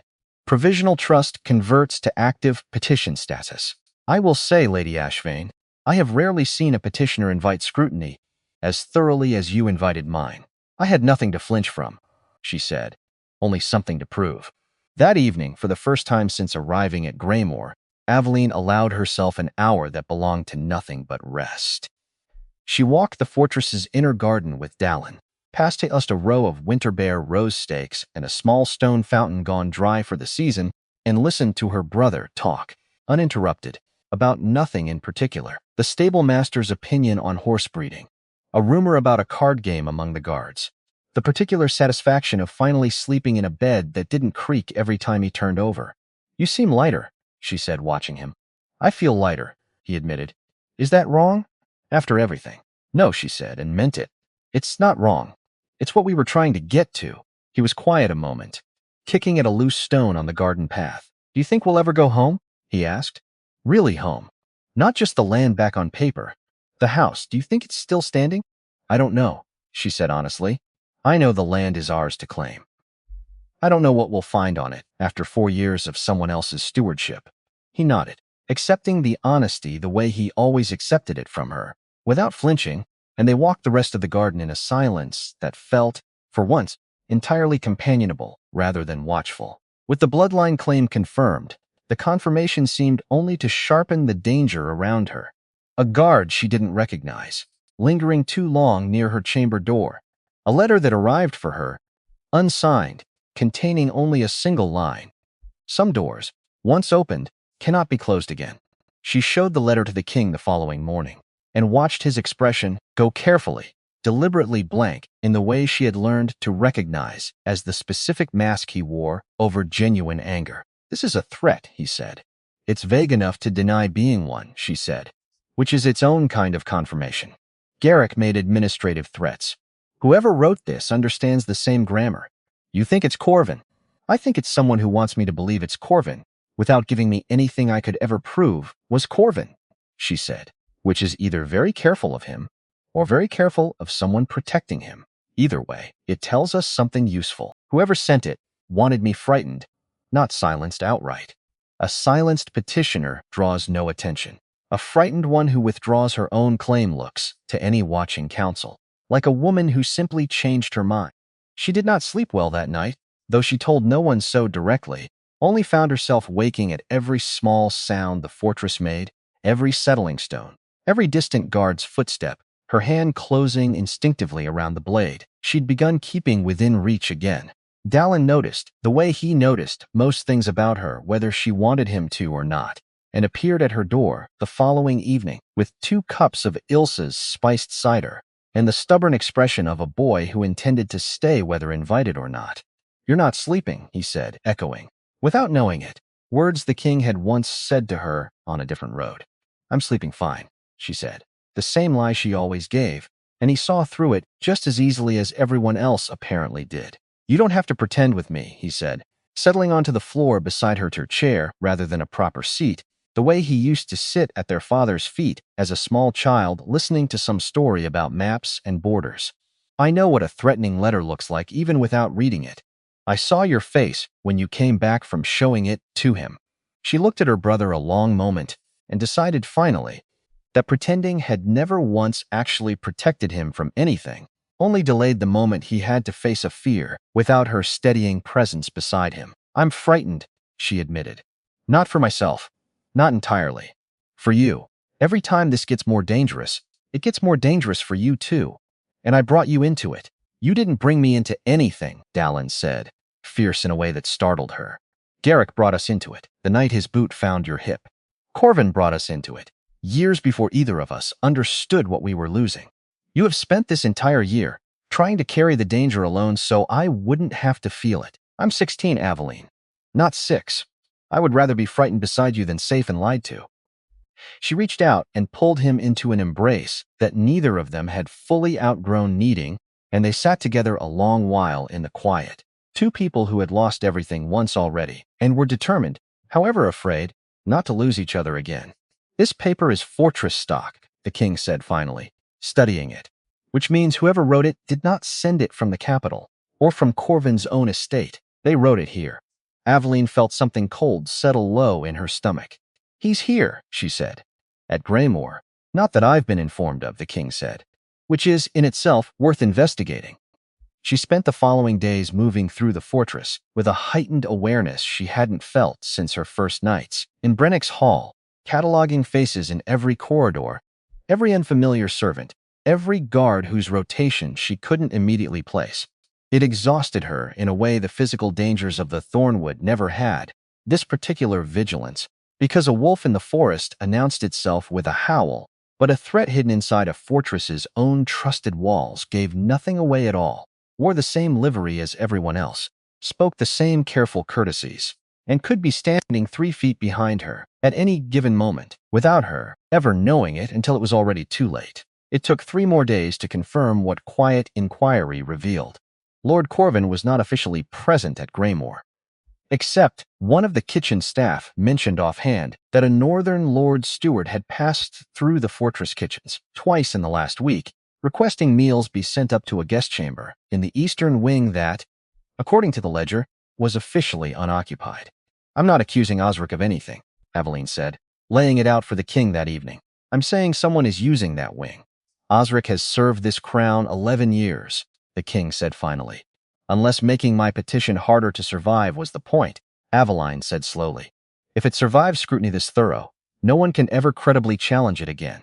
They spent the following 2 days building a quiet case before ever approaching the eastern wing directly, because the king was adamant that any search conducted without sufficient grounds would be worse than no search at all, giving Corvin's allies, wherever they sat, ample warning to scatter before anything incriminating could be found. Ilsa questioned the kitchen staff twice more, careful, casual, framing her interest as nothing more than an inventory discrepancy. A junior clerk was set to quietly cross-reference the fortress ledger against the actual laundry accounts, since a chamber being used, even secretly, would still generate linens that needed washing, and linens, unlike a name in a guest book, were considerably harder to hide. The laundry accounts, when they finally came back, told a small, damning story of their own. 3 sets of bedding laundered from the eastern wing over the preceding 2 weeks, attributed on the account books to storage cleaning, a category no one could recall ever using before. Someone had been careful. Someone had also, in the end, not been quite careful enough, because carefulness under pressure tended to produce exactly the kind of small, unexplainable anomaly that patient people eventually noticed. It's enough to justify a formal search, the king said, studying the ledger by candlelight. Not enough yet to name who authorized it. That will have to come from whatever we find inside. Aveline had not been permitted to accompany the actual search when it finally happened days later, which frustrated her more than she let show, though she understood the king's reasoning even as she resented it. If Corvin's people were watching for any sign that she personally suspected the eastern wing, her absence from the search itself was its own small piece of misdirection. One more careful move in a game that had by now become entirely about who could outpatience the other. In the days between the bloodline confirmation and the theft accusation that would shatter whatever piece she'd found, Aveline spent several quiet hours in the fortress's older archive, a separate room from the record room she'd already come to know, tucked behind the library and staffed by a stooped, ink-stained archivist named Fenwell, who seemed genuinely delighted to have a visitor with real questions rather than idle curiosity. House Ashvane, he murmured, when she gave him the name, running a knotted finger down a shelf of bound histories. Borderline. Old blood. That one. Older than House Draven itself, if the early records can be trusted, though of course every family with 3 generations behind it likes to claim it predates the throne it now serves. Do you have records of the holding itself? She asked. Before the absorption. What the land actually was. He found her a slim volume within the hour, a surveyor's account from nearly 60 years earlier, describing the Ashvane, holding in the dry, precise language of someone paid to catalog rather than admire. Rich soil along the river bend. Timber rights extending 3 leagues into what was then unclaimed forest.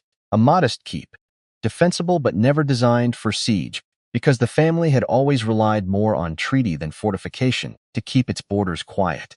We were never a war family, she said, half to herself, turning the pages.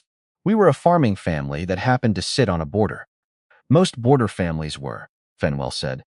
War comes to the ones who can't afford peace. Yours, by every account here, could always afford it, which is likely why House Ashvane survived as long as it did in a region that swallowed weaker holdings whole.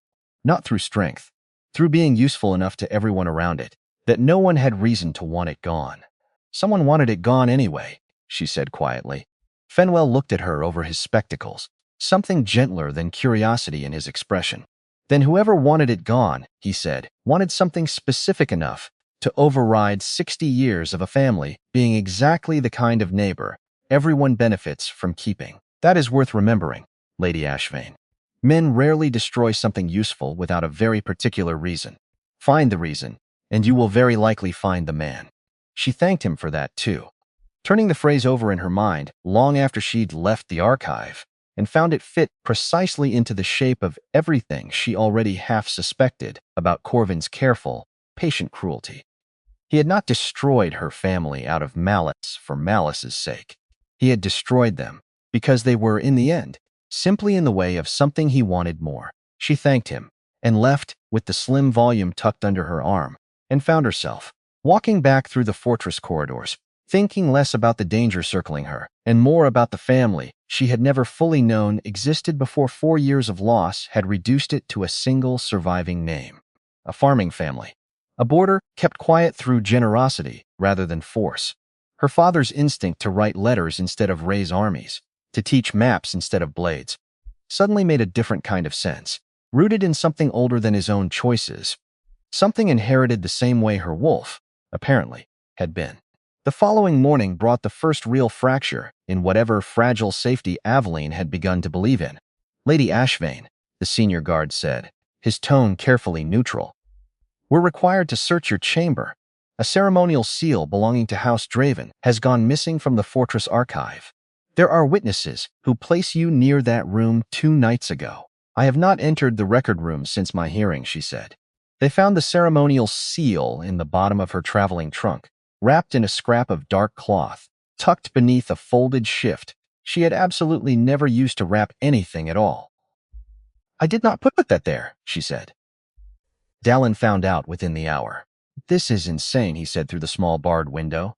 You wouldn't even take an extra piece of bread from Wren's kitchen without asking twice. This isn't a mistake, Dallin, she said. This is Corvin's people. This is exactly what Garrick meant back at Brennix. They couldn't kill me quietly, with the king watching this closely.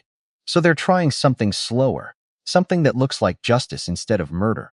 She spent the night thinking, not panicking. 2 nights ago, she had been in her chamber the entire evening, working late by candlelight with Ilsa's help. The wrapping cloth was dark, tightly woven, a weave she associated with northern textiles rather than southern wool. Northern, the same direction Corvin's holding lay in. The council convened the following afternoon. Ilsa confirmed Aveline's whereabouts, describing in brisk, precise detail the ink, the parchment, the hours spent together, preparing the boundary brief. And Aveline watched Osric weigh a servant's testimony against a guard's report with the particular care of a man who did not yet know which way this would fall. The guard who claimed to have witnessed her near the record room was called next, younger than Aveline expected, visibly uncomfortable under the chamber's attention. He described a cloaked figure, gold hair beneath the hood, moving quickly past the western stair 2 nights past. May I ask the witness a question? Aveline said before Osric could move to summary.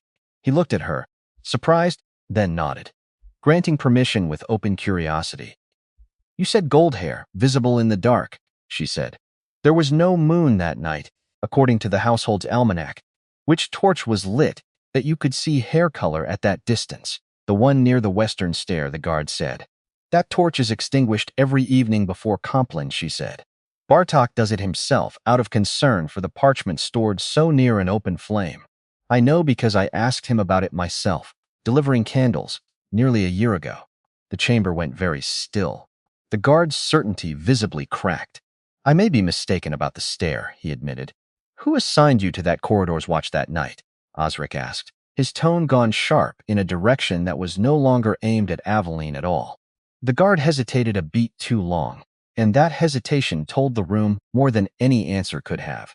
The seal was recovered from your personal effects, Osric said, turning back to Aveline, though his voice had lost some of its earlier certainty. Testimony regarding your evening whereabouts does not explain how it came to be there. No, Aveline agreed, which is why I'd ask the council to examine the cloth it was wrapped in. This weave is northern, not southern wool. I would ask the council whether any northern household is currently represented among Greymoor's guests, registered or otherwise. No northern lord is currently registered as a guest of this fortress, Osric said slowly. Search the eastern wing, the king said. Every chamber. Immediately. They found the room within the hour. The bed slept in recently. A traveling case containing correspondence bearing the coiled serpent mark, addressed to Beta Garrick, dated 3 weeks before the events at Brennick's Hall, discussing the permanent removal of the Ashvane's petition from consideration. Beside it, a length of dark northern cloth, identical in weave to the scrap wrapping the stolen seal. This chamber has been occupied intermittently for the past 2 weeks by a steward in Lord Corvin's personal service, Osric said.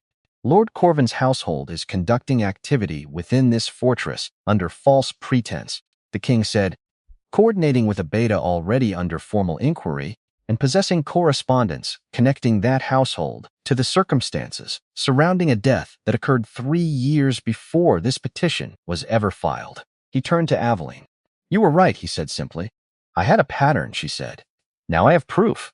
There was one further detail found among the correspondence, a folded page of dense ciphertext. The household scribes could not immediately read, and the king set his own senior clerk to work breaking it that same night, unwilling to let a single thread of the conspiracy sit unexamined while Corvin himself remained free.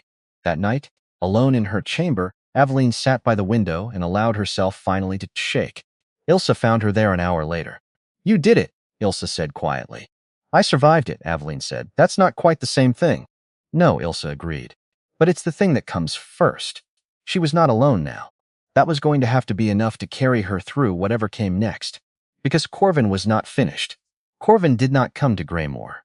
Not yet. Men like him never arrived first. They sent weather ahead of themselves. Small disturbances that told you a storm was coming, long before the storm itself darkened the horizon, and for 3 days after the eastern wing discovery, Aveline watched the weather arrive in pieces. A stable hand who vanished overnight, his belongings left folded and untouched in his quarters, as though he'd simply decided, mid-breath, to stop existing. A second search of the eastern wing that turned up nothing further, the chamber scrubbed clean of everything but the correspondence already found, which told Aveline, more than any single piece of evidence could have, that whoever had occupied that room understood exactly how thoroughly a fortress could be searched and had planned for it in advance. A merchant's cart, stopped at the northern gate on some minor pretext, found to be carrying considerably more coin than its stated cargo could ever have justified. He's not panicking, she said to the king, 2 nights after the eastern wing search, standing over the same table where a map had once sat between them. That's what frightens me. A frightened man makes mistakes. Corvin is cleaning up after himself with the patience of someone who has done this before, more than once. The king studied the reports without looking up, which means he has contingencies we haven't found yet. Which means, Aveline said, we're not hunting him. We're waiting for him to decide it's time to hunt us. It was into that particular waiting that the cipher broke, on the 3rd night after the eastern wing discovery, and what it revealed was not a further plot against Aveline directly, but a ledger. Names, numbers, a record of every quiet debt Corvin had ever purchased from a border lord too proud, or too desperate, to admit he was drowning. Brennick's name sat near the top, alongside 3 others the king recognized immediately and did not like recognizing. He has been buying kingdoms one signature at a time, the king said, reading it by candlelight, his voice low and furious in a way Aveline had not yet heard from him. Quietly, patiently, while the rest argued over treaties he'd already found a way around. Osric arrived within the hour, roused from sleep, and read the cipher's translation twice through in complete silence before setting it down with the particular care of a man, handling something he suspected might still explode. "I have served 3 monarchs in my career," he said finally. "I have never once seen corruption documented this thoroughly by the man committing it. Most conspirators are careful not to write anything down at all."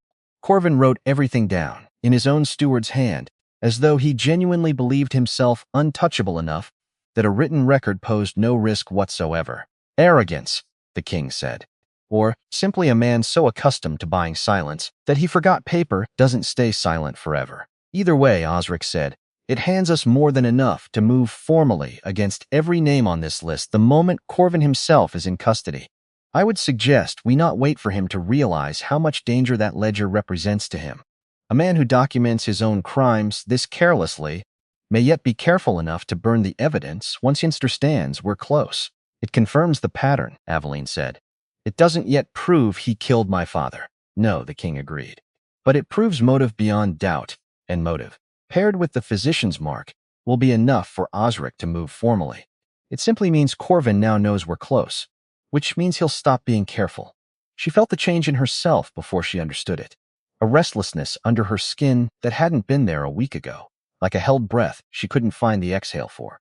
She would wake in the gray hour before dawn, heart pounding for no reason she could name, and lie still listening to something that wasn't quite sound, a low resonant hum behind her ribs, gone the instant she reached for it. It happened again in the corridor outside the council chamber, 3 days after the cipher broke, and this time it did not simply vanish.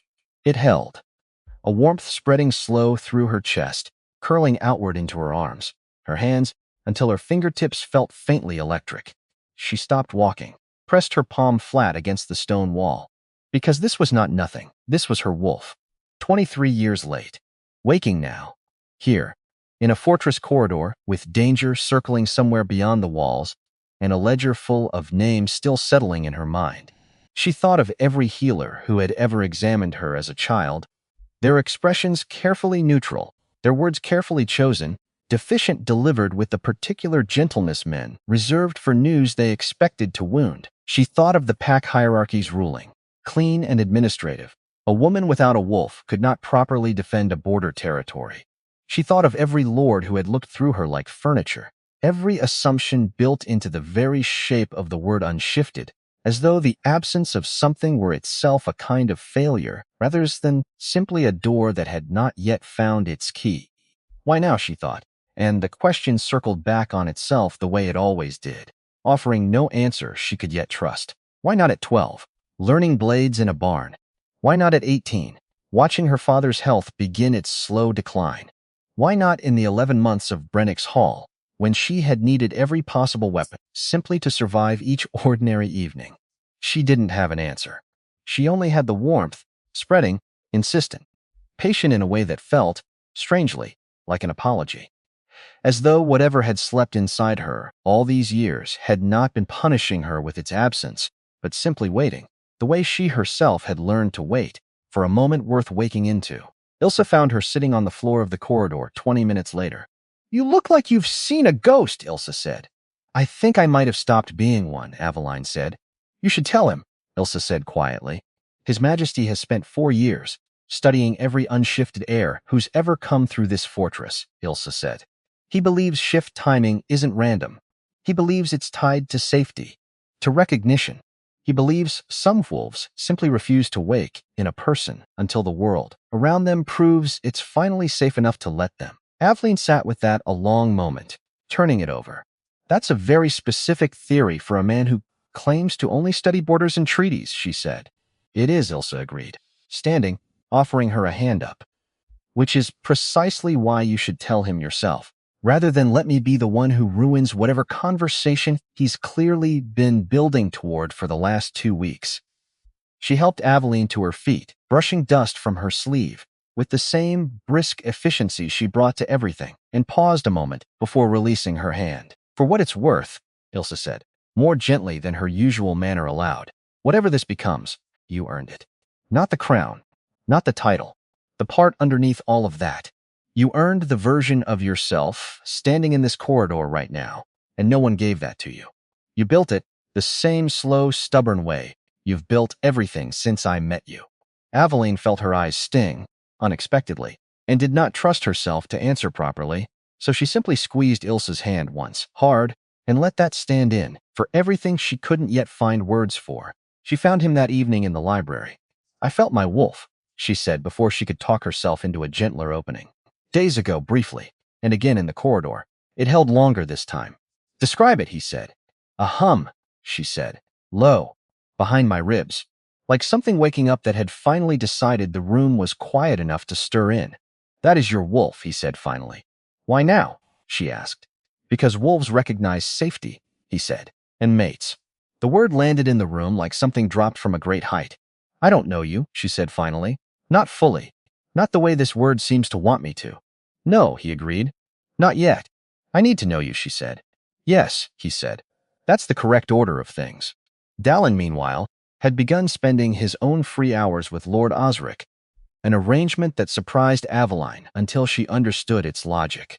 The old advisor had taken a particular interest in the boy's education, not out of any obligation, but because, as he told Aveline plainly one afternoon when she asked, a restored territory would need an heir who understood law as thoroughly as he understood horses and swordplay, and Dallin, given the choice, showed a hunger for the former that few 16-year-olds possessed. He asks better questions than half the lords who've sat at my council table, Osric told her, with the particular grudging approval he seemed to reserve for people who had genuinely earned it.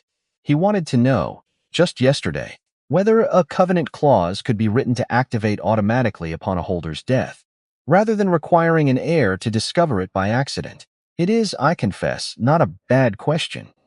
I intend to raise it formally once matters here have settled. That sounds like something our father would have asked, Aveline said, something warm and aching moving through her at once.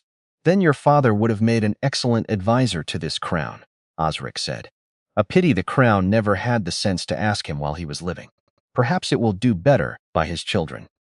She carried that exchange with her longer than she expected to, turning it over in the quiet hours before sleep, and found in it a small, steady comfort. Whatever else had been taken from them, whatever else Corvin's careful cruelty had cost her family, Dallin's future was no longer a thing she had to protect entirely alone. It had become, gradually and without either of them quite noticing the exact moment it happened, something an entire fortress had begun to invest in, guards and advisors and household staff alike, each in their own small way, choosing to make room for a boy who had spent too long believing no one with power would ever bother to notice him at all. The next 4 days passed in a fragile, watchful quiet. She spent her mornings with Dallin, her afternoons with Ilsa, her evenings in the library with a king whose maps had slowly stopped being about borders and started being about smaller things. His childhood, her father, the particular loneliness of being raised for a role no one had thought to ask if you actually wanted. On the third of those evenings, he told her about his mother, a woman who had died when he was 9, before he had any real understanding of what it meant to be raised as the only heir to a crown that would eventually demand everything of him. I don't remember her voice anymore, he admitted, turning a page he wasn't reading. I remember she used to walk the eastern wall at dusk. I remember the color of her cloak.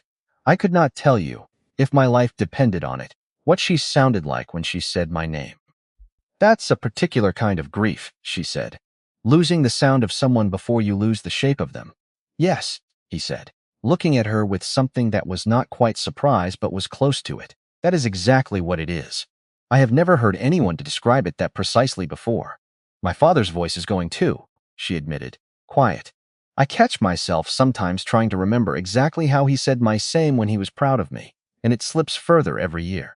I'm afraid that in another decade I won't have it at all. Then tell me what you do remember, he said. Now, while it's still sharp, sometimes speaking a thing aloud is the only way to keep it from finishing its fade.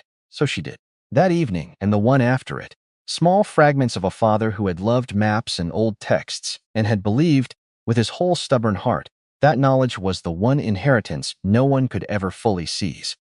She told him about the barn where Corvin had taught her blades for 7 winters, about the kitchen table, where borders had first been drawn in ink instead of blood, about a man who had never once raised his voice in front of her and had grieved, entirely alone, behind the thin walls of their own home, rather than let his children see the full weight of what the world had taken from them. And Alden listened the way he seemed to listen to everything, completely, without once looking away, asking small, careful questions that told her he was not simply being polite, but genuinely building, piece by piece, a picture of a man he would never meet and had already, somehow, begun to respect. He sounds like the kind of man this kingdom needed more of, Alden said on the second of those evenings. Quiet, principled, willing to teach a daughter to fight rather than simply hope the world would be kind to her. He would have liked that you said that, she said.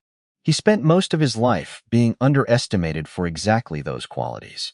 Quiet men rarely get remembered the way loud ones do, even when the quiet ones are the only reason anything worth keeping survives at all. Then let's make certain he's remembered properly, Alden said. Not as a footnote in a covenant clause. As the man who raised the woman who finally forced this kingdom to honor its own law. By the 4th evening, Aveline understood that whatever this was building toward, it had already stopped being simple gratitude for a rescued life. It had become something she recognized, with a mixture of wonder and dread, as trust. It was the closest thing to happiness she had allowed herself in years, which should have warned her. The bill arrived on the 5th night. She woke to Ilsa's hand on her shoulder, shaking her hard, and for one disoriented half-second, still tangled in the last threads of a dream she would not remember. Aveline thought she was back in Brennick's hall, the goblet still falling, the wine still arcsing through torchlight. Aveline, wake up now. She was upright before her eyes had finished adjusting to the dark. What, Dallin? Ilsa said. He's gone. His chamber's empty. The window's been forced from the outside. There's blood on the sill. Not much. Not enough to... Ilsa stopped herself. Visibly, the sentence caught somewhere behind her teeth, and Aveline understood exactly why. Because the ending neither of them could afford to say aloud was the only ending that made any sense of the words already spoken. Not enough to mean he's dead. Not enough to mean he's safe, either. She was already moving, pulling on boots with hands that had gone perfectly, dangerously steady. Reaching for the blade she'd started keeping beneath her pillow again, without ever quite admitting to herself why. Somewhere beneath the steadiness, something else moved too. Something that had nothing to do with calculation. A raw animal panic clawing at the base of her throat that she forced down, hard, because panic had never once solved a problem in her life, and Dallin's life could not afford to be the first exception. Because this was Corvin. Because of course it was Corvin. Because she had spent 2 weeks feeling almost safe, and safety, she reminded herself, viciously, was never permanent. Not for people like her. Not until the thing that wanted them gone had actually, finally, stopped wanting it.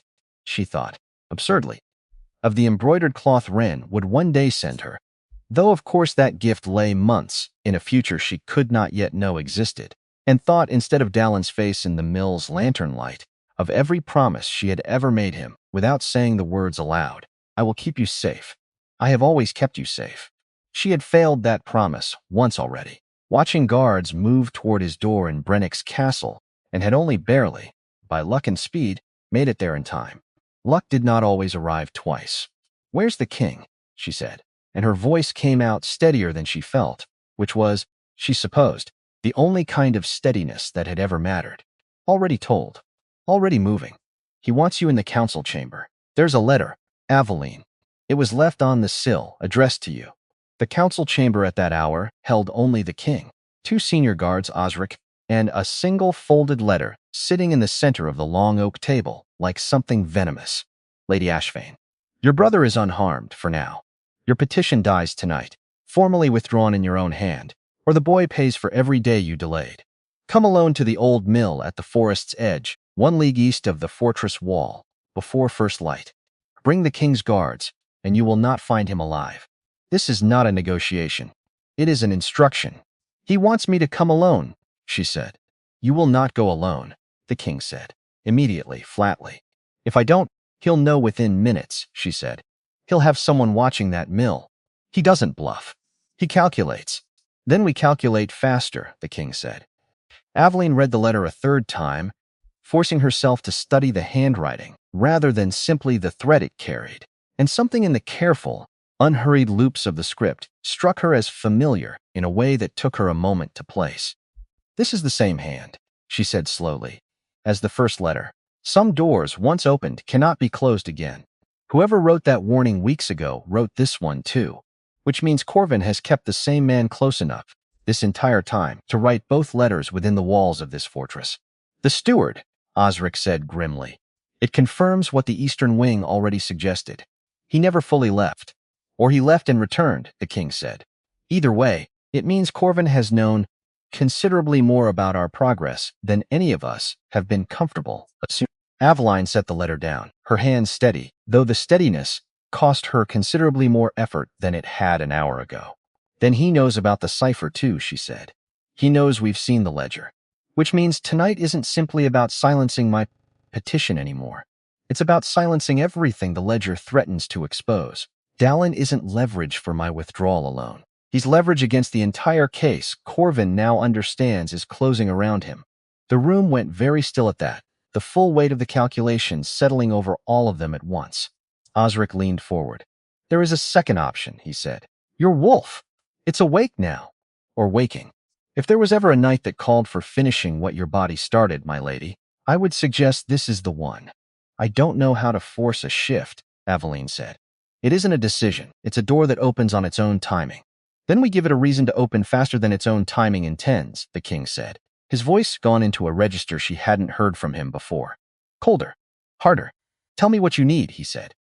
Osric remained a moment after the king left to see to the guards, his sharp eyes studying Aveline with something that was not quite gentleness but was, for a man of his particular temperament, close enough to serve the same function. A shift under duress is not the same as a shift by choice, he said. I have seen it happen perhaps 3 times in my life. It is not gentle. Your body will not ask your permission before it begins, and once it begins, you will not be able to stop it partway through, simply because the pain surprises you. I tell you this not to frighten you, but because a woman who knows what to expect from her own body fights better than one who is ambushed by it in the middle of a crisis. What does it feel like? She asked. Truly. Not the version people tell children.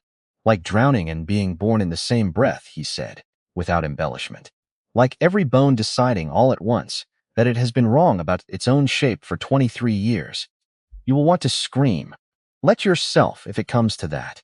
There is no dignity worth preserving in that particular moment, and no one in that mill will think less of you for it. She absorbed that the way she absorbed everything useful, filing it carefully, and found, strangely, that his blunt honesty steadied her more than any gentler reassurance could have. Thank you, she said, for not softening it. Softening the truth has never once saved a life in my experience, Osric said. Only delayed the moment a person had to face it unprepared. Go now. And Lady Ashvane, whatever waits in that mill, you did not survive 11 months of Brennick's Hall by accident. Trust whatever that survival taught you. It will not have abandoned you tonight. They built the plan in under an hour.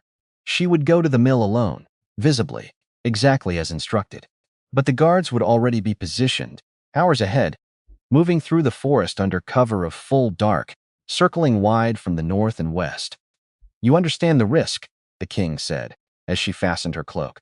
I understand it better than anyone in this fortress, she said. He touched her face just once, just briefly. Come back, he said. Both of you. I intend to, she said. Ilsa met her at the edge of the fortress courtyard as she left, pressing something small and cold into her palm before she could object. A slim iron whistle, no larger than a finger bone. Guards carry these on night watch, Ilsa said. One long note if you need to be found faster than feet can carry help. I know you were told to go without escort. I am not telling you to disobey that. I am telling you that a piece of iron in your pocket is not the same thing as an escort, and no one watching from a tree line will think otherwise. Aveline closed her fingers around it. "Thank you," she said.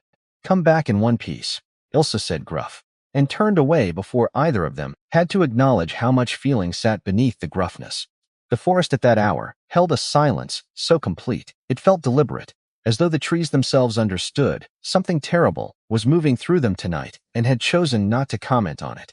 Aveline walked the eastern path alone, her cloak pulled tight, her heart a steady drumbeat she refused to let quicken, because running would look like fear, and fear tonight was a weapon she could not afford to hand to anyone watching her from the tree line. She thought, walking of every version of herself, the past 11 months had required her to become the invisible servant who never once let her hands shake carrying a tray, the petitioner who had stood in a council chamber and invited the sharpest mind in the kingdom to test her claim until it broke or held, the woman who had knelt in a record room by moonlight and read her own father's death disguised as an ordinary tragedy. Each version had been necessary. Each version had cost her something to build, and walking this path now, toward whatever waited in the mill's lantern light, she understood that tonight would require the last version, the one she had kept most carefully hidden even from herself, the daughter her father had trained in a barn for 7 quiet years and had prayed, with his whole aching heart, she would never actually need to become. She was going to need her tonight. All of her. Every version, stacked one on top of another, walking forward together into whatever came next. The mill emerged from the dark, slowly, then all at once. A single lantern burned inside, faint light bleeding through the gaps in the boards. "Dallin," she called. Quiet, controlled. A pause. Then his voice, muffled, frightened, alive. "Aveline, don't. It's a trap." A second voice cut over his older calm.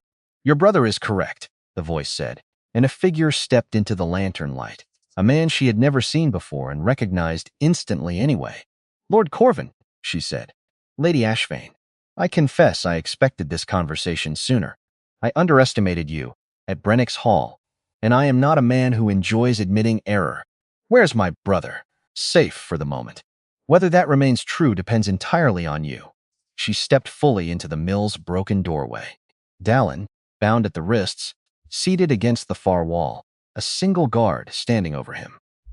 "You want the petition withdrawn," she said. "I want the petition to have never existed," Corvin said. "Your father, you understand, was meant to solve this problem permanently. He very nearly did. His timing was simply less generous than mine will be tonight.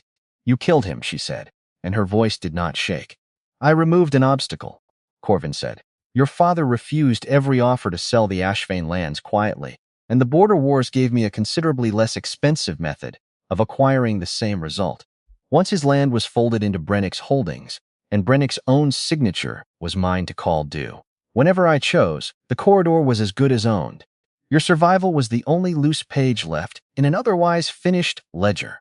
She thought, in that moment, of every night she had spent in Brennick's Hall, believing her father's death had simply been the world's ordinary cruelty, a heart that gave out under grief the way hearts sometimes did, and how she had carried that belief like a stone in her chest for 11 months, because the alternative had felt too large to hold. Now the alternative was standing in front of her, admitting it aloud with the bored precision of a man discussing an unremarkable business transaction, and she understood, with a clarity that felt almost violent, that grief and rage were not the same feeling wearing different names.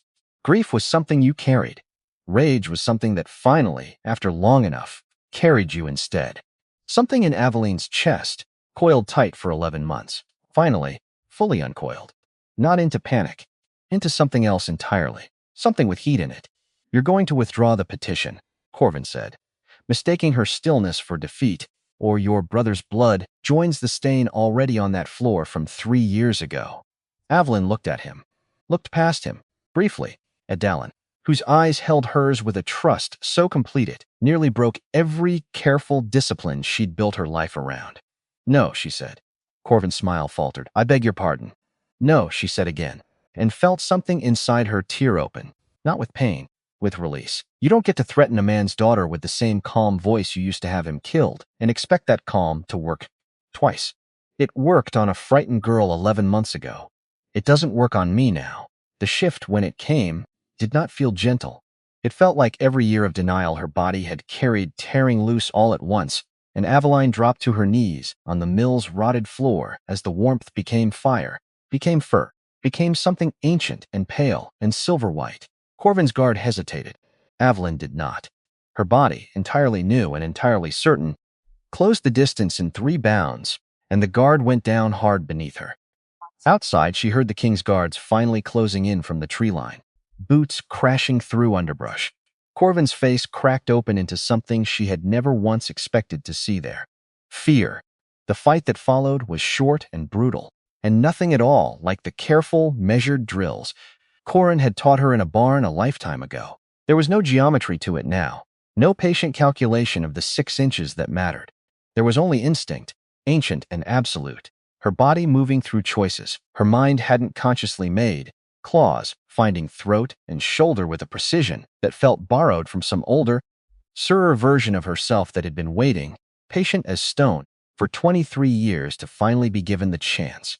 Corvin's second guard came at her from the shadowed corner with a blade already drawn, and where a human Aveline might have needed a full second to read his stance, this new self read it in a fraction of that, saw the shift of weight before the strike began, and was already moving sideways and low before his blade found empty air where her throat had been a heartbeat earlier. The fight ended almost before it had properly begun, the man down, disarmed, groaning against the rotted floorboards, and Aveline stood over him, breathing hard, silver fur, damp with exertion, and something that was not quite adrenaline and not quite triumph, something closer to a very old debt finally, partially repaid.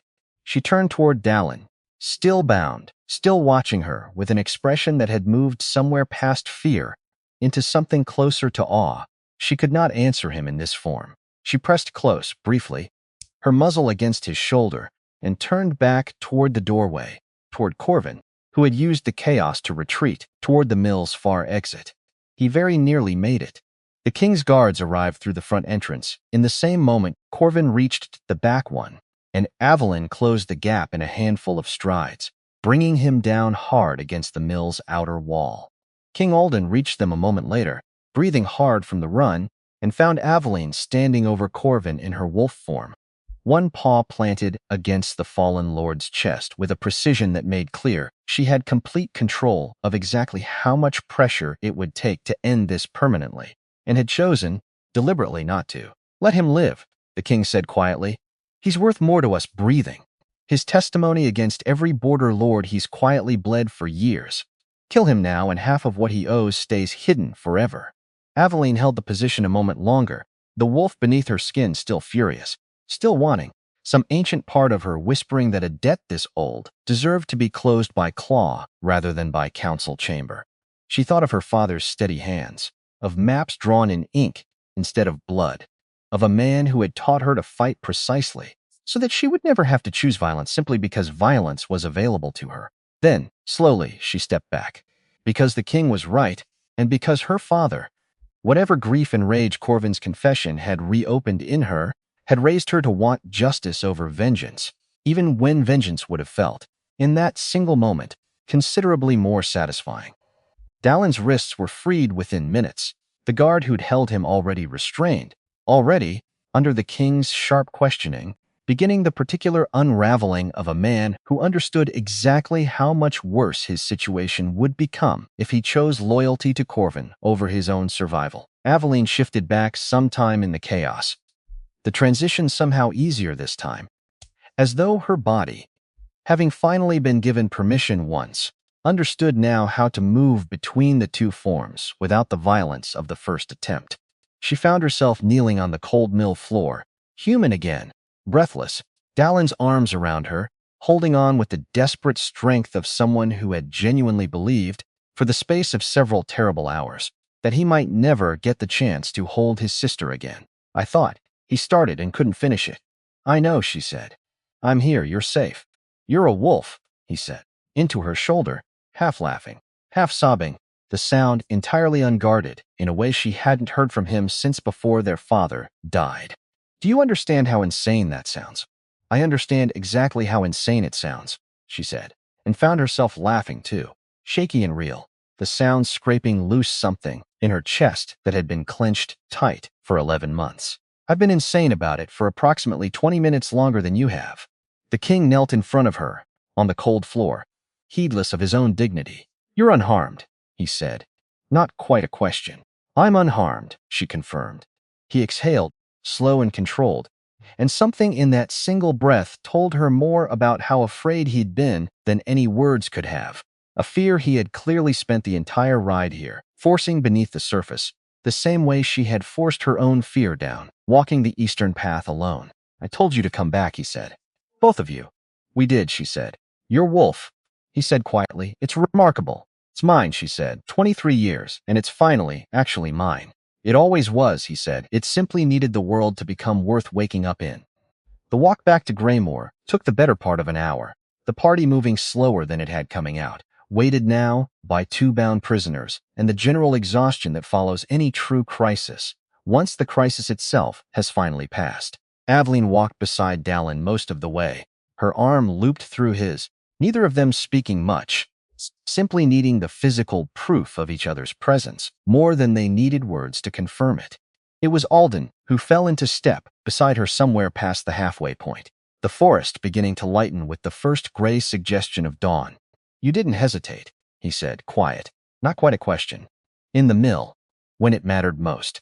I've commanded guardsmen twice your age who hesitate in far less dangerous moments. I've had 11 months of practice not hesitating, she said.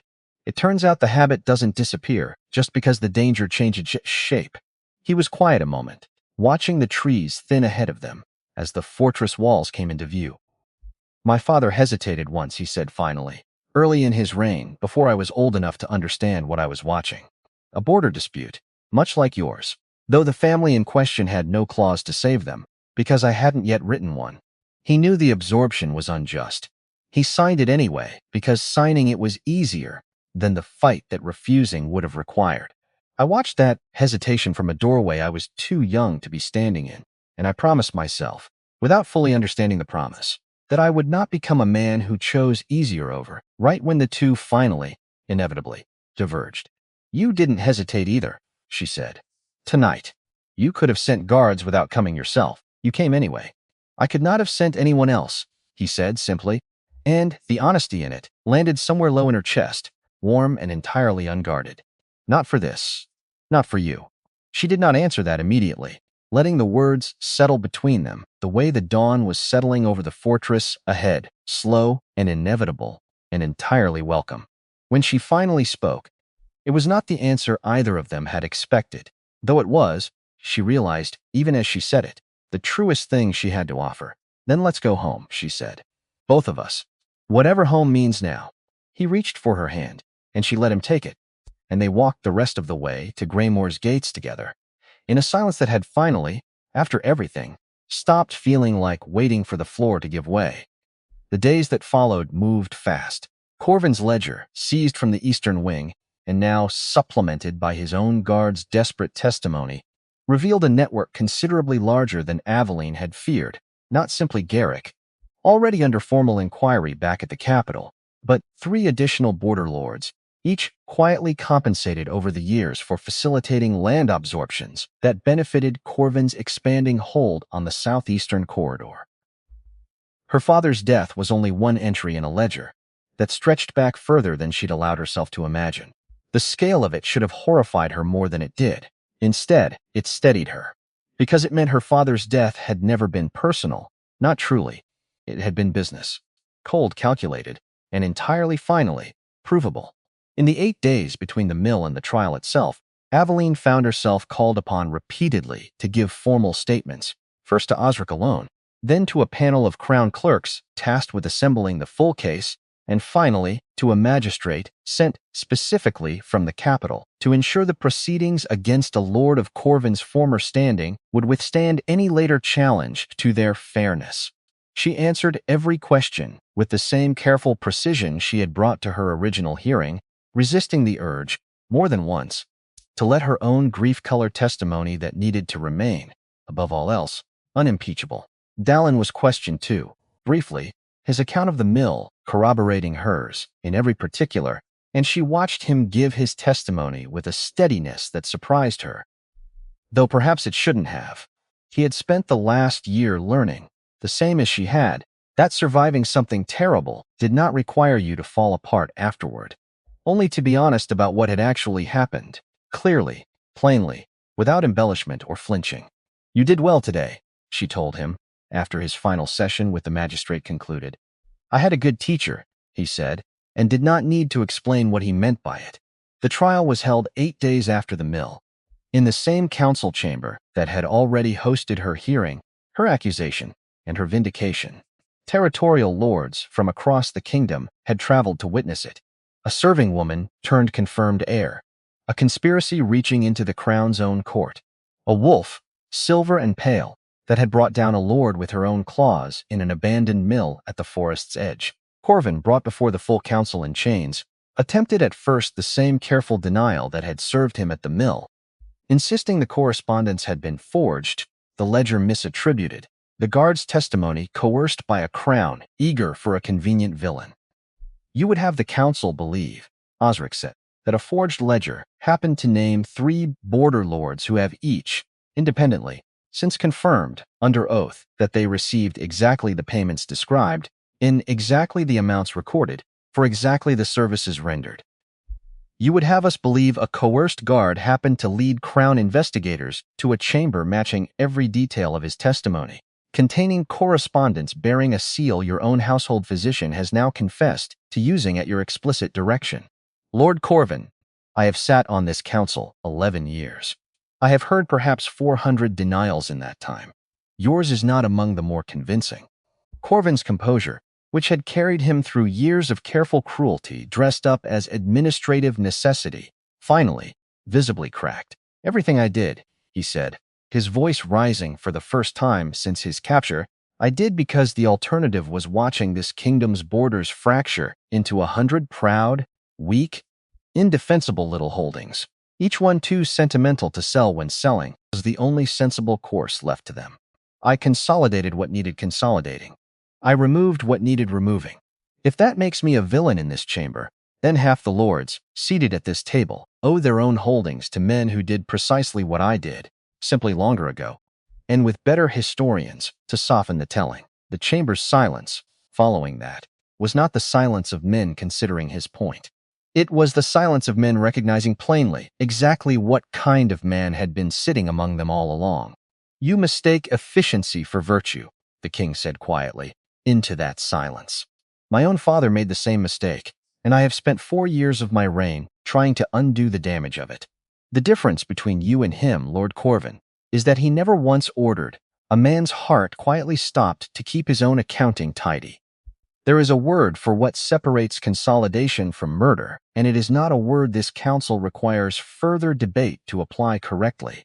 He offered no further defense beyond that thin, brittle denial, which collapsed entirely under the weight of his own correspondence, his own guard's testimony, and the physician's records connecting his household mark to 3 separate deaths across 3 separate border territories.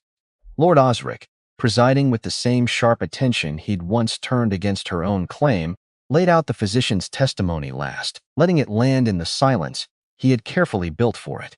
The man had been located within days of the ledger's discovery, hiding at a coastal trading post under a false name, and had traded a full confession for the mercy of a lighter sentence, describing in flat, ashamed detail how Corvin's steward had approached him 3 years earlier with coin and a simple request. A tonic slow enough to resemble a failing heart, quick enough to finish its work within a season. He had signed the death certificate himself. He had never expected anyone to ask a second time. Aveline listened to all of it standing perfectly still, and did not let herself look away, because her father deserved a witness who would not flinch from the truth of what had been done to him, even now, even after everything. When the council's judgment came, it came swift and absolute.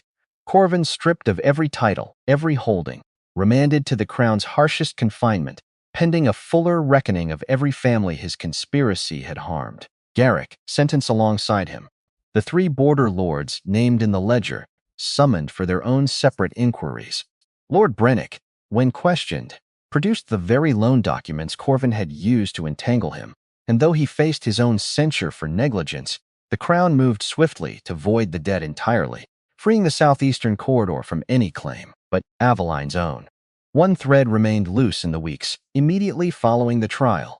A steward, Corvin's most trusted, who had vanished from Greymoor the same night Corvin was captured, and who remained, despite the crown's best efforts, unaccounted for through the whole of that first month. Word came finally in early spring, carried by a merchant vessel's captain who had no particular stake in the matter and reported it only because the description matched a man he'd transported north under a false name weeks earlier. The steward had been found in a coastal town well beyond the kingdom's northern border, living quietly under a fisherman's trade he'd apparently never practiced before in his life, and had been taken without resistance by the small crown garrison stationed there, too far from Corvin's protection and too unpracticed at true anonymity to have covered his trail as carefully as he'd believed. He gave his confession without much prompting, once he understood how thoroughly the ledger and the physician's testimony had already unraveled everything he might have hoped to protect by staying silent. He had not administered the tonic himself, he insisted, though he had carried the coin that paid for it, and had arranged the physician's introduction to Corvin's household. In the first place, years before Aveline's father ever became a name on anyone's ledger. It was, Osric noted dryly, when the report reached Greymoor, precisely the kind of confession that changed nothing about the verdict already rendered, and everything about how completely the crown could now close the file. It was not the clean ending Aveline might have wished for in the immediate aftermath of the mill, when the steward's absence had felt like one more shadow she couldn't quite account for, but she had learned, over 11 months and then some, that clean endings were rarer than stories like to pretend, and that the work of justice, once begun, rarely finished all at once. It simply continued, patiently, until every loose thread had finally, eventually, been gathered in. Her lands were restored in a formal ceremony 3 weeks later. The Ashvane holding returned in full, its borders redrawn on the crown's own registry, with an entry that would, this time, never again be quietly erased. Dallin stood beside her throughout, no longer a page in someone else's household, but heir apparent to a restored territory, his future finally, fully his own again. In the weeks that followed, Aveline found herself returning again and again to Corvin's own ledger, not for the satisfaction of having exposed it, but because it named considerably more families than the handful formally addressed in his trial. Smaller holdings quietly absorbed the same way hers had been, families who had scattered or simply given up the fight entirely, believing, as she once had, that a stripped inheritance was a closed door rather than one that had simply never been properly opened. "I want to find them," she told Alden. One evening, the ledger spread between them where a map of the Eastern Territory once sat. Every family on this list. "I want the crown to reach out to them the way it should have reached out to me, instead of waiting for each of them to stumble onto a footnote by luck alone. That would require rewriting how the covenant clause is administered," he said, considering it seriously rather than dismissing it as sentiment. "It has never been done that way. It would also mean admitting, publicly, how many families my father's consolidations harmed. A considerably larger number than this council has ever acknowledged in one sitting." "Then it's time the council acknowledged it," she said. "I found my own door because a serving girl happened to overhear the wrong conversation at the wrong table. That isn't justice. That's luck wearing justice's clothing. The families who don't have someone clever enough, or simply lucky enough, to overhear the right thread at the right moment don't get their land back at all. They just disappear, the way my father was meant to disappear." He was quiet a long moment, turning the ledger's pages slowly. "Then we'll build it together," he said finally. "Slowly. Correctly. The way your father built everything that lasted." It became, in the seasons that followed, the quiet second purpose of her new position, a task she pursued alongside Osric with the same patient thoroughness she had once brought to her own petition, and though it would take years rather than months to fully unwind the damage Corvin and men like him had done across a generation, she found in it something her father would have recognized instantly and approved of completely: the same patient, stubborn insistence that a wrong left unaddressed would only compound itself with time. Not vengeance. Repair. Your father would be proud, the king said quietly, when the restoration ceremony concluded. He would be insufferable about it, she said, and felt her own eyes sting, unexpectedly. He always said knowledge was the only inheritance that couldn't be seized. He was right, in the end. It just took considerably longer than either of us hoped.